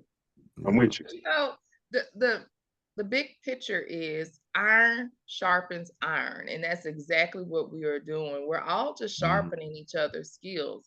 We still learn from Eric Richardson. We still learn from Sean Bougie. We still learn from Nick Former. Like, we are still learning because this is an ongoing business that you're going to have to keep learning because things change and you know, there's so many, you know, statutes and rules change in different states and stuff. So you have to kind of stay on top of things. But we're all learning from each other, you know. And I know that Eric he chimes in and watches sometimes. Eric, I know you watching if you listening to this Zoom right now. I'm just kidding. But Shout no, out, Eric. we all like literally, like, I can walk in a room and Jason is listening to Eric. Or he's listening to Nick while we're driving. This is learning, you know, and we're all just learning from each other. So iron sharpens iron. So Keep let's watching just us, keep Eric. Keep growing. watching us, Eric. We're gonna keep watching you too. Yeah. So it's and I'm great and thankful for that because it's because of Eric and Sean and Bob Diamond and Nick Foreman that we're doing these videos. So we're a product of them. We probably didn't buy all of their courses, but they put so much out online. And like another one of our students, Sean, say, hey, Jason and Karen, they put everything online for you. If you just watch the videos and follow what they tell you to do, you could do it. So it's been so much free game and online of what the greats before us have already done and what we're already done. You can put it together and you can do it. And like Schultz and say, hey, I ain't doing it all by myself, Jay. I got a little team that I work with too. Cool. The same over here with us, me and Karen. We have some mentors and some people that we also work with on our back office team on verifying liens and judgments and closing out deals and finding the attorneys and things of that nature. It's helpful, you know, when you have someone that's just more than you to help put the pieces together. And that's what we was trying to explain to Gary. He was like, I'm trying to figure out the paperwork and the power of attorney, and Bob got this, and Bob got that, and Bob got this. And we were trying to tell Gary, hold on, let's go back to square one. All I want you to do is call these people and have a conversation. You got a team that's in the headache department of where you say you got your headache at. You got a headache regarding which forms, and we got that covered. Now he can take that burden off his shoulder. Oh, I ain't got to worry about that no more. I didn't even know. I thought I had to figure out which. You ain't got to do that. So it's helpful when you have a team. It is helpful. You don't have to figure out everything and do everything. You can focus on what you need to do, and as more as you focus on what you need to do, you'll get better at. Get better at. Just like I'm outside practicing my son, I'm teaching him how to switch hit for baseball, batting on his left side, batting on his right side. He get pissed off every time he misses it. I just say, hey man, it's just practice. If you keep practicing and keep practicing, you're gonna hit more. Keep practicing, you're gonna hit more. You keep practicing catch, you're gonna catch more. Keep practicing soccer, you're gonna get faster, you're gonna get quicker. So this is just practice, y'all. We're gonna mess up. We're gonna mess some things up. We're gonna figure out how to do it better. But don't get too hard on yourself for figure out while you're trying to do everything on offense, everything on defense. You do have a team around that you can reach out to and allow us to do what we do to make the business easier for you. You know, so I want to close some deals with us, and we'll figure out how to work together. But if we're working together, if we're competing, I just want to see y'all win. At the end of the day, just help somebody, because when y'all help somebody, it helps all of us in this business.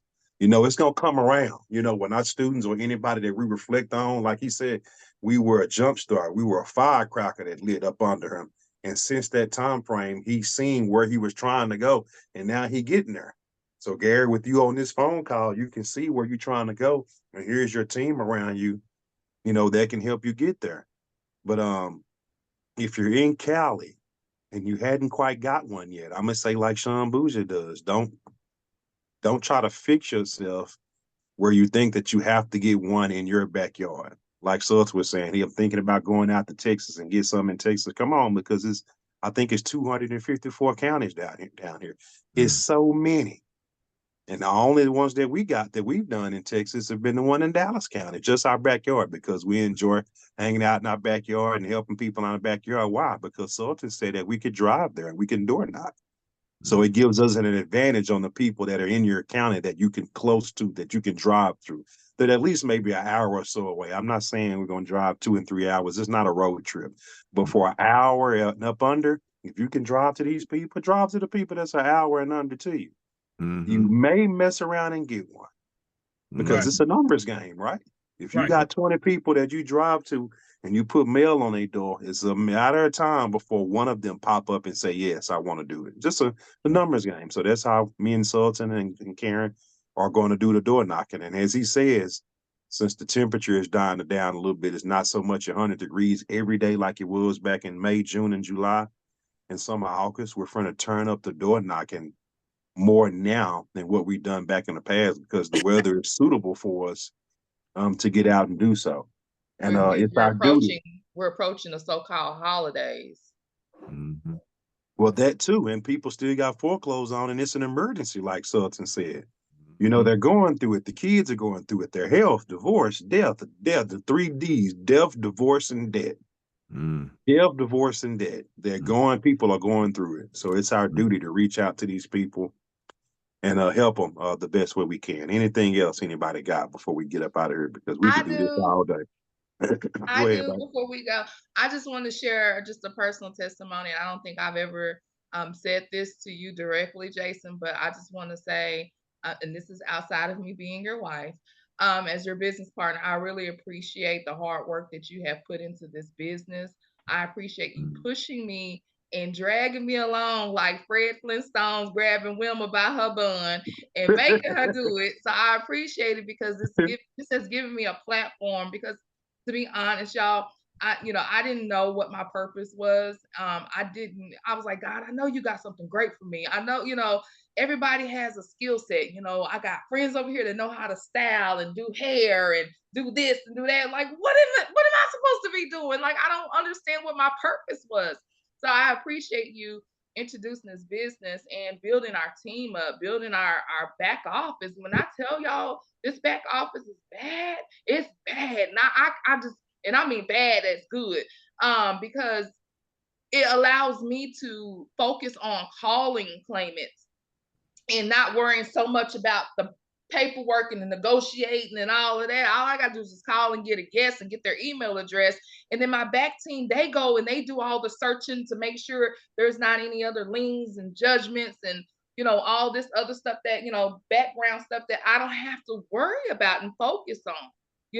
So it just made everything so much easier for me to be me and to be able to, give myself so much of myself on YouTube and to teach and to bring new students in to teach everyone how to do this business when I got a whole back office that's handling everything else. And all I'm waiting for is to hear back and saying when y'all gonna drop my deposit. It don't get no better than that.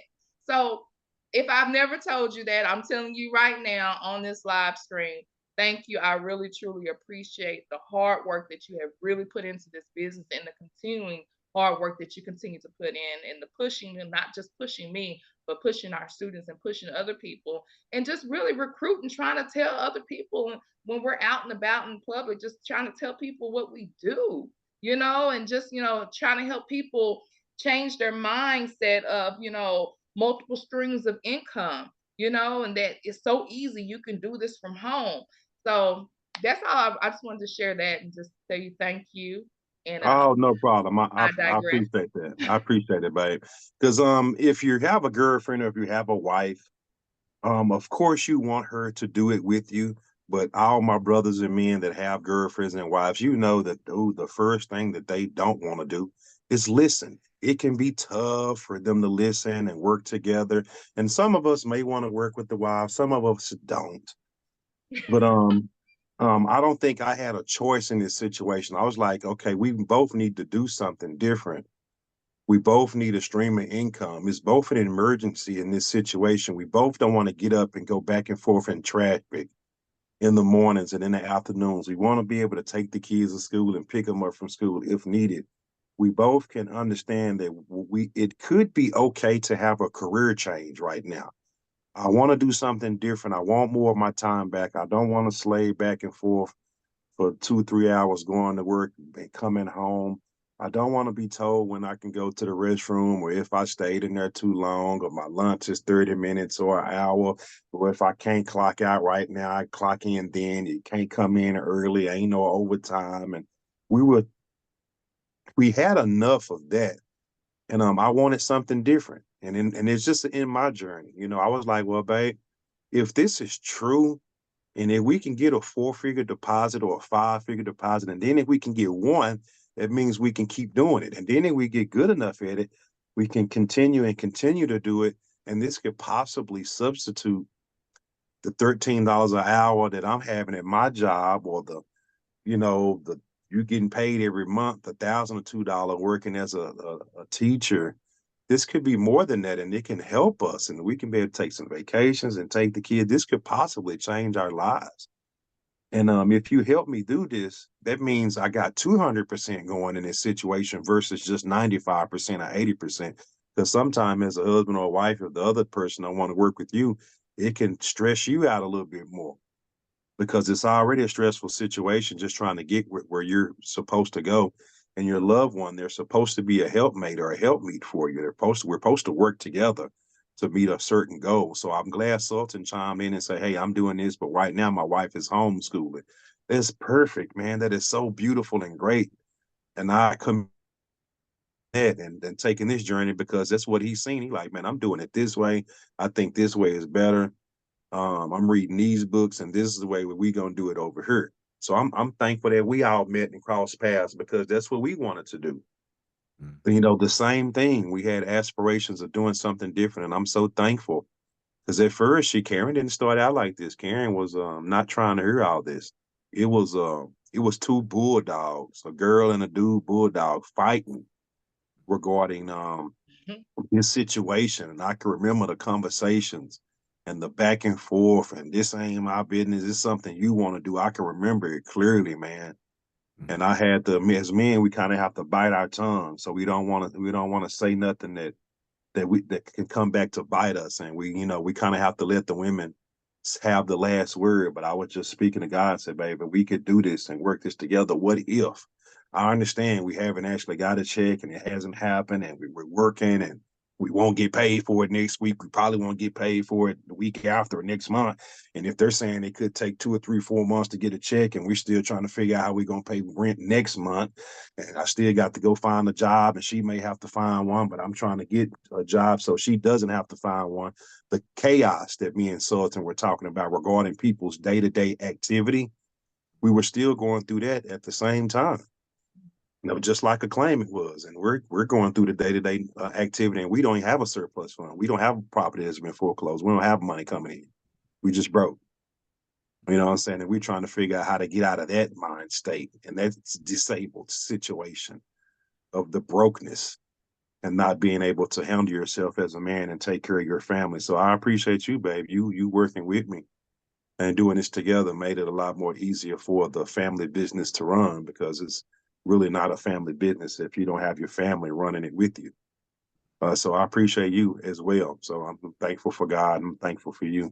So, Sultan, Gary, if y'all old ladies are listening or watching, help out on any way that you can with your significant other, because I would think that we got together because we're trying to achieve some common goals. We love each other and we want to see the best for each other. So if someone's asking the other person, let's do this and let's do this, is because we have a common goal that we want to have together, and we're just trying to make things better because we love you, at the end of the day. So I ain't gonna hold y'all, because again, me and Karen, we could sit here and talk until 3:30 until our baby gets out of school. But we want to start hopping in more and coming on more and diving in more. I wish Trevor Mott, my boy driving the 18 wheelers, he could have timed in, but at the same time, he's probably on the road speaking back and forth with dispatch But I just appreciate him just pushing that button and timing in, just showing his name and showing that, hey, that little vibration that he sent that showed when that student was looking for where he at, what the student says this done got a deal. That was him that tried to log in, but at the end of the day, he's working. He's driving trucks at the same time. So these students that have got deals, they're still around here, but at the end of the day, my boy, they got the deal out into, and I'm not sure if Roger, if he's in Tennessee, I'm not sure where he's located at. Roger's here. I think he's here in Texas. Okay, But the yeah, deal but was in Tennessee. at the end of the day, he said he was disabled, so he's blind, and he said he would like to chime in on more of our phone calls, but he says it's not easy for him to try to find these links and stuff because he's blind, just legally disabled or blind. But he wasn't blind. He's badass enough to go call them phone numbers, however he calls them, or whatever app that he uses to get them numbers to go through where he can call them. And his wife was able to provide those emails over for the leads that we provide him. He was badass enough to do that. So at the end of the day, like we started this call on the student say, I'm looking for success stories. The success story is you. When you gonna come up and say that you actually done it, and you can come up with me, Gary, and Sultan, and get on here and say you actually done it. So I'm gonna end the phone call with that, Karen. So students, reach out to us. We're here, just a phone call away, an email away. Contact us if you have got your first deal and you just feel that you need a team around you to make you better.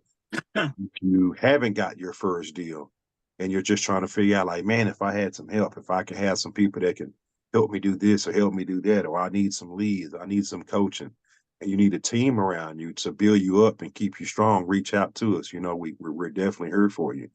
Anything else, Gary and Scott? Gary and Sultan, y'all got before we get up out of here?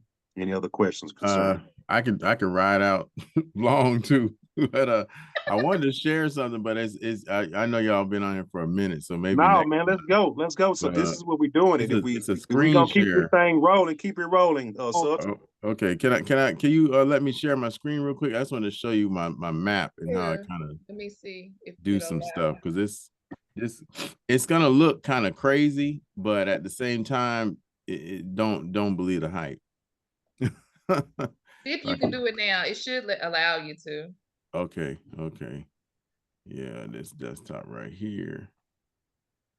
All right, y'all can see my screen. Party time. Let's go. Yep. Yeah. Got it. Okay. So what I'm doing here is I just finished putting my tax deed properties on it. Now, mind you, this thing says 149 just in DeKalb County, right? So 80% of these jokers probably gonna cancel by the time the auction comes around, right? But Now, what app are you? What app or what website is this you're using? Oh, yeah. This is Google My Maps. So you can go to Google. Okay. And just type My Maps, and you can make your own maps. So just My Maps. And so in my Google, you'll see I created some maps over the last few months or whatever. And I got another account where I got a ton more. But I just started, hey, this is the business one. I'm gonna set it up like this. So I'm already getting ready for the October 1st auctions, because in Georgia is the first Tuesday of the month. So I put all of Georgia on the map this time. But I'm only gonna be, I live like right over here, so I haven't hit that many. Most of the time I'll turn them green if I hit them, you know what I mean? And then I just started really working these maybe like within the last few days. I went up here one night on the way home. I said, let me hit a couple.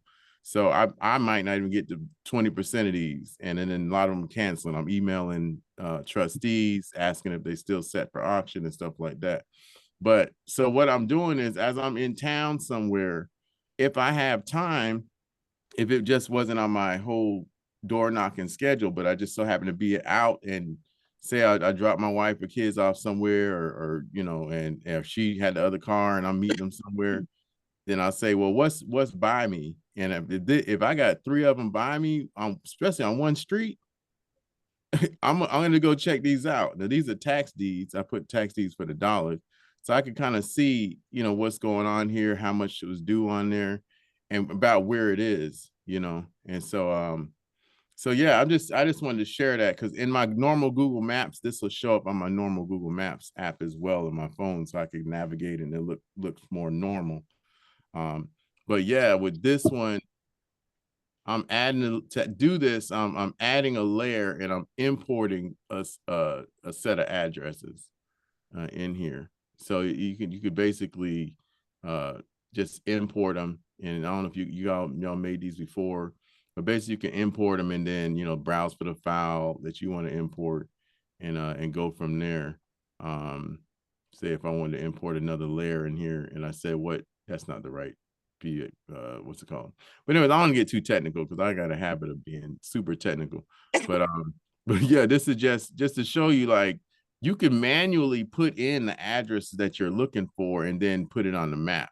You know what I mean? That way, if you only had a few of them you want to look at that day or whatever. But yeah, this is kind of like one of the tools that I use that I could pull up on my phone, and in Google Maps itself, I can tell it, navigate to here, navigate to there.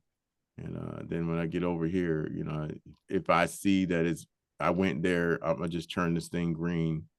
Okay, I went to that one. Now, see, I got to take this off because I got it all set for uniform style. I need individual styles.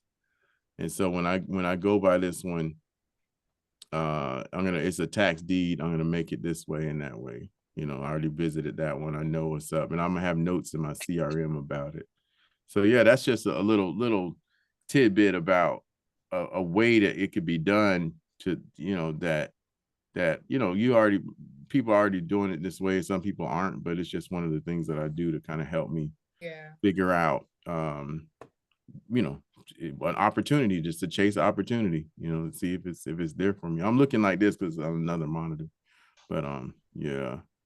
Well, you guys, I gotta go. I'll catch you on the next Zoom or calling you up with a deal. Sounds good to me. Thanks, Gary. Thank you. Nice meeting you, man. Bye-bye.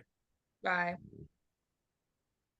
Yeah, I like this. It kind of gives me like almost like a prop stream kind of feeling of how you set this up. Yeah. And so I've been doing this like let's talk more off of here on how you set this up, because I think this will be good for people to be able to utilize and to set up their own kind of. Yeah. So I stopped sharing my screen, but the main thing I did on the foreclosure side, somebody just showed this to me the other day. I didn't even know this existed. I wish I could show this to him for California. But basically, when you get in here, I haven't seen this link at all. There's a link that says other properties at this auction. So I go there and I can download the whole inventory for this, I think that's California right there. So let me just make a folder because I got my Georgia dates in here. And so with auction.com, that export feature is there. Let me see how many it gave me. Boom. I'm looking at 148 coming up between now and the end of the month. Potential, these could get canceled. Yeah. So, and then I would import, the problem with this is it doesn't have the full street address. It's full, it's in different columns. So when I try to import it into my maps, it's gonna ask me,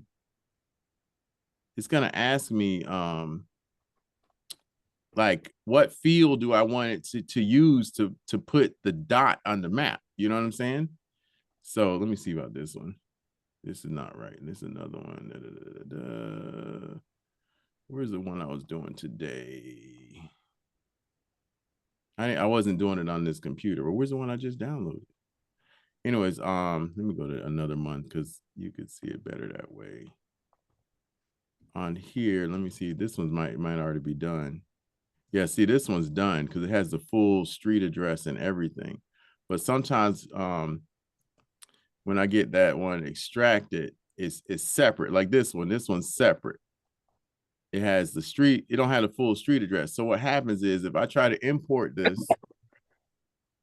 it's gonna ask me where do I want to put the place markers, which column I want to use for the place mark. So I could use address, but the problem with that is it doesn't have the city and state on there in that particular spreadsheet. So let me turn off these other layers. So on this one, it put most of them in Georgia, but if you zoom out, you see it put a couple in other states, and then it may not even be all in the right exact county for that. But anyways, bottom line is that's kind of how I import them. That's how I export them from auction.com. And then you know, I got other little tricks and tools to kind of get these addresses and stuff like that on here. But yeah, I don't want to drag it out too long. No, I like No, this was free training. This was free training for people. Is what they just got. So, and all we do in this surplus community is try to find different and easier ways to find leads, and especially ways that are not so heavy in the purse or heavy in the wallet. Right. Putting leads together. And like he said, he's using, I believe this may be a thing he's using. And you say it's Google My Maps, like MY. Yeah, MY Maps. Yeah, Google My Maps. And he's just filling in the pieces there. Mm-hmm. And putting in information regarding, I guess, the upcoming auctions. Yeah, these are pre-foreclosures. So I'm trying to get the jump on it. Yeah. Exactly. And I think we all could learn something from this on contacting and getting with these people in pre-foreclosure before the situation happens, and even just getting them signed up then, because we're not sure how it's going to go. And it's always nice to kind of have them already signed up before the situation happens, because when the foreclosure, you know, you're already on it, you're signed up, and all we have to do is just move forward, get the information over to the attorney, you're done. So that's definitely a good option. And especially before the avalanche of phone calls comes in, you know what I mean? Especially for like auction.com ones, these people in a busy market, you know, they're gonna get some calls like almost right away, you know, some of them in advance of the auction too. A lot of them are going to get phone calls because people are now calling them trying to buy the house. Right. And that's the other part of my strategy. Partner with some flippers, some cash buyers and stuff like that, so we could try to get the money either way. If they can't, if they're telling me they're not going to the auction and they're pretty sure about that, I want to discuss like what are their options with that. And I you know, I'm not really on them staying in a mortgage and all of that. But at the same time, you know, I'm definitely trying to and I have aligned myself with some cash buyers that just are ready to take, you know, fix their situation. And then that way you can make some money that way on like a wholesale tip or a sub two approach. Exactly. Where, arrange a deal. Exactly. Yeah. So that's been my main, you know, in-person strategy as far as like how I'm hitting this thing. And it worked out well because I could share the map with other folks and tell them, hey, you in this area. I had a guy the other night, he was heading home and he sent me a couple of them as he was heading home, you know, and I said, well, that's great. You know, anything he helped me with, you know, we're going to split. I'm able to close them, you know, so. Definitely. And that's pre-foreclosures or people that are already, now does it show you also on this, on if they've actually been foreclosed on, and the foreclosure process is done and the house has already been auctioned off. Yeah, well, since these are addresses from auction.com where I exported them, like I downloaded the inventory right here. Oh, okay, I got you. Auction.com. Yeah, I don't know if you had stepped away, but yeah, I found this link right here on the property listing. Gotcha. And it shows other that this auction, and then you can export the whole inventory for that area. You know. Okay, I got you. And those were the ones that actually been auctioned off. No, they haven't. Okay. These are upcoming auctions. Auctions. So all of these, all of these are upcoming. You can see, I can filter it too. Like for as of today, I could filter out all the ones that are not pending. You know what I mean? Like this ain't working. But cause it's kind of small on the screen. But you know, there's some that are, I mean, all the ones that are canceled, I'm gonna filter those out. You know what I mean? And then but you can see the auction date on here. These are all September auctions coming up. Some of them, one of them looked like, I thought I seen a 10th on there. But yeah, these are all coming up. These are all California. So the gentleman, I'm not sure if he's in California or not, but this would be something that he could export if that was part of the way y'all do it. You know what I mean? But yeah. So, but after the auction, I got a whole another way. If I can get that list, I'll import it into the Google Maps or my maps that way as well. And then and so I got some I go back here, you can see these visits. These are from the September auction. Now you see it's a whole lot less, right? Yeah, actually, because after the I foreclosure, tell you after about the auction.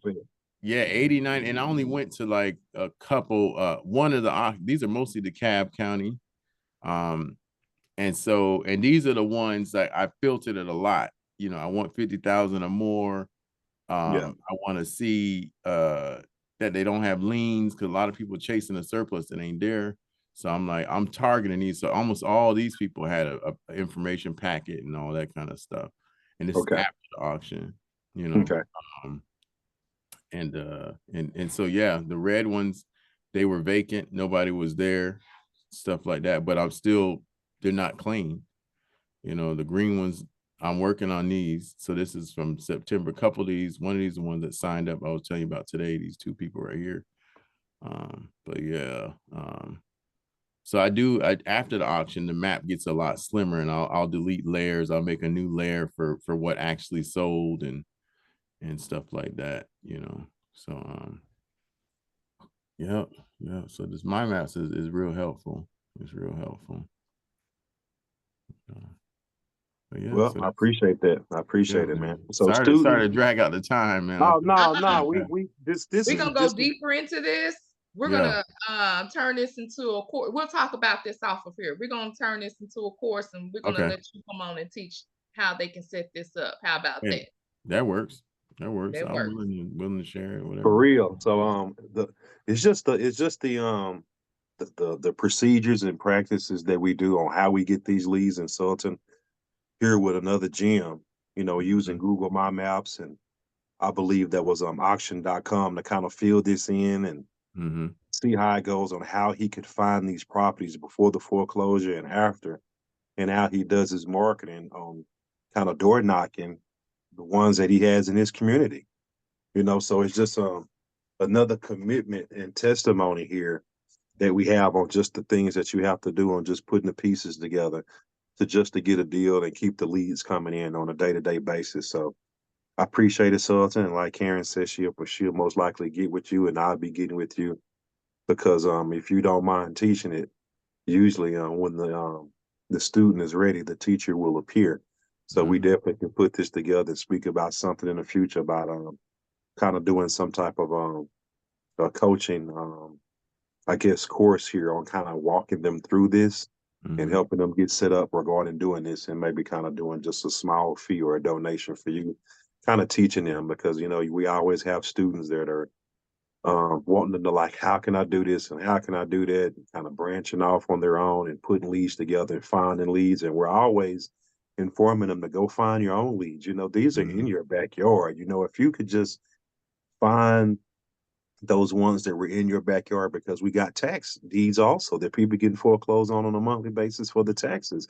If you start pulling your list in your local area, you're going to see some of these houses or land is in your area that you drive back and forth through on a daily basis.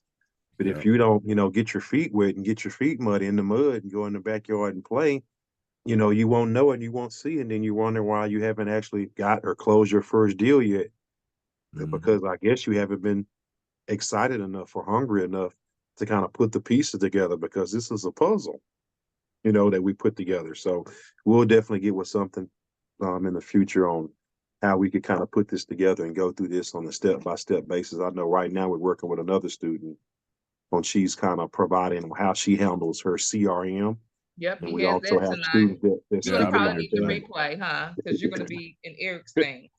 So you're gonna Who? probably need the replay. You. Oh, no. I paid for that. I'm coming to y'all. Okay. I was like, I know Eric probably gonna drag over 8 o'clock. So I was like, you may need the I'll replay. put my cell phone and screen record that one.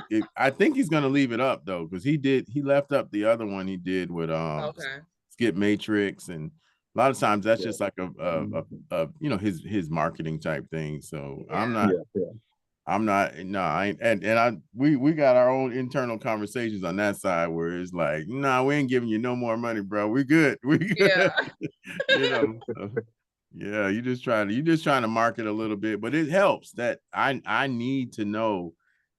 I'm pretty sure it's gonna be a gem in there somewhere on how I could better use this prop stream for the surplus. You know what I mean? That's what I need to know. Like, okay, how can I use it for surpluses better? You know, is there a feature I'm missing or a way I'm organizing my information or something else that's that, you know, I could gain from that. So yeah. But no, I paid for your thing. So I'm planning on being there. All right. We're gonna be there 8 o'clock Central Time. Yes, Yep. we got our CRM and our cold calling.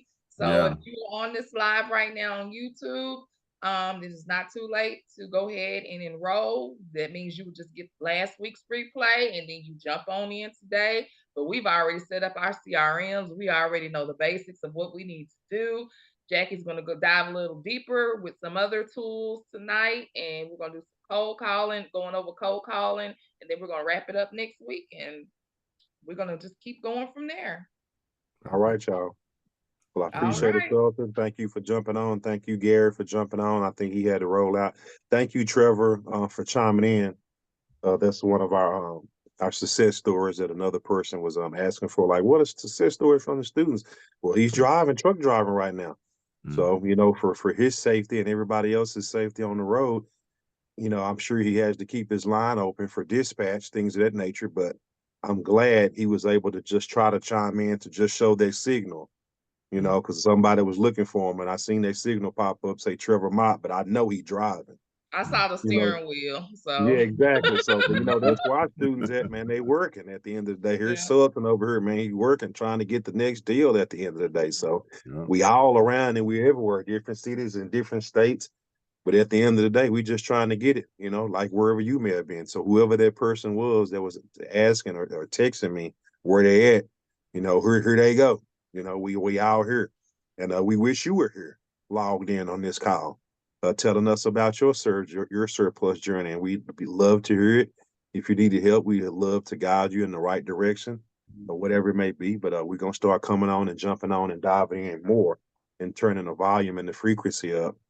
And we welcome all y'all to come in and hang out with us. So it's Jason and Karen. We're loyal to lrr.assetrecovery. Recovery. We love you. And I guess we'll holler at y'all soon. And for some of y'all, is the CRM coaching tonight or is it tomorrow? Yeah, tonight, 8 o'clock. Tonight, 8 o'clock. And then we'll do our Thursday coaching calls after we complete our CRM training.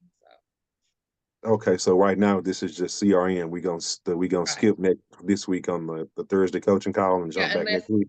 Yeah, and then our lifetime members, they will, if they need any additional coaching, they'll just email us and let us know that they need coaching outside of the CRM training. Okay, all right, y'all. Well, I'll let you. All right. All right, Appreciate it, bro. All right, talk to you later. I'll let you later. All right.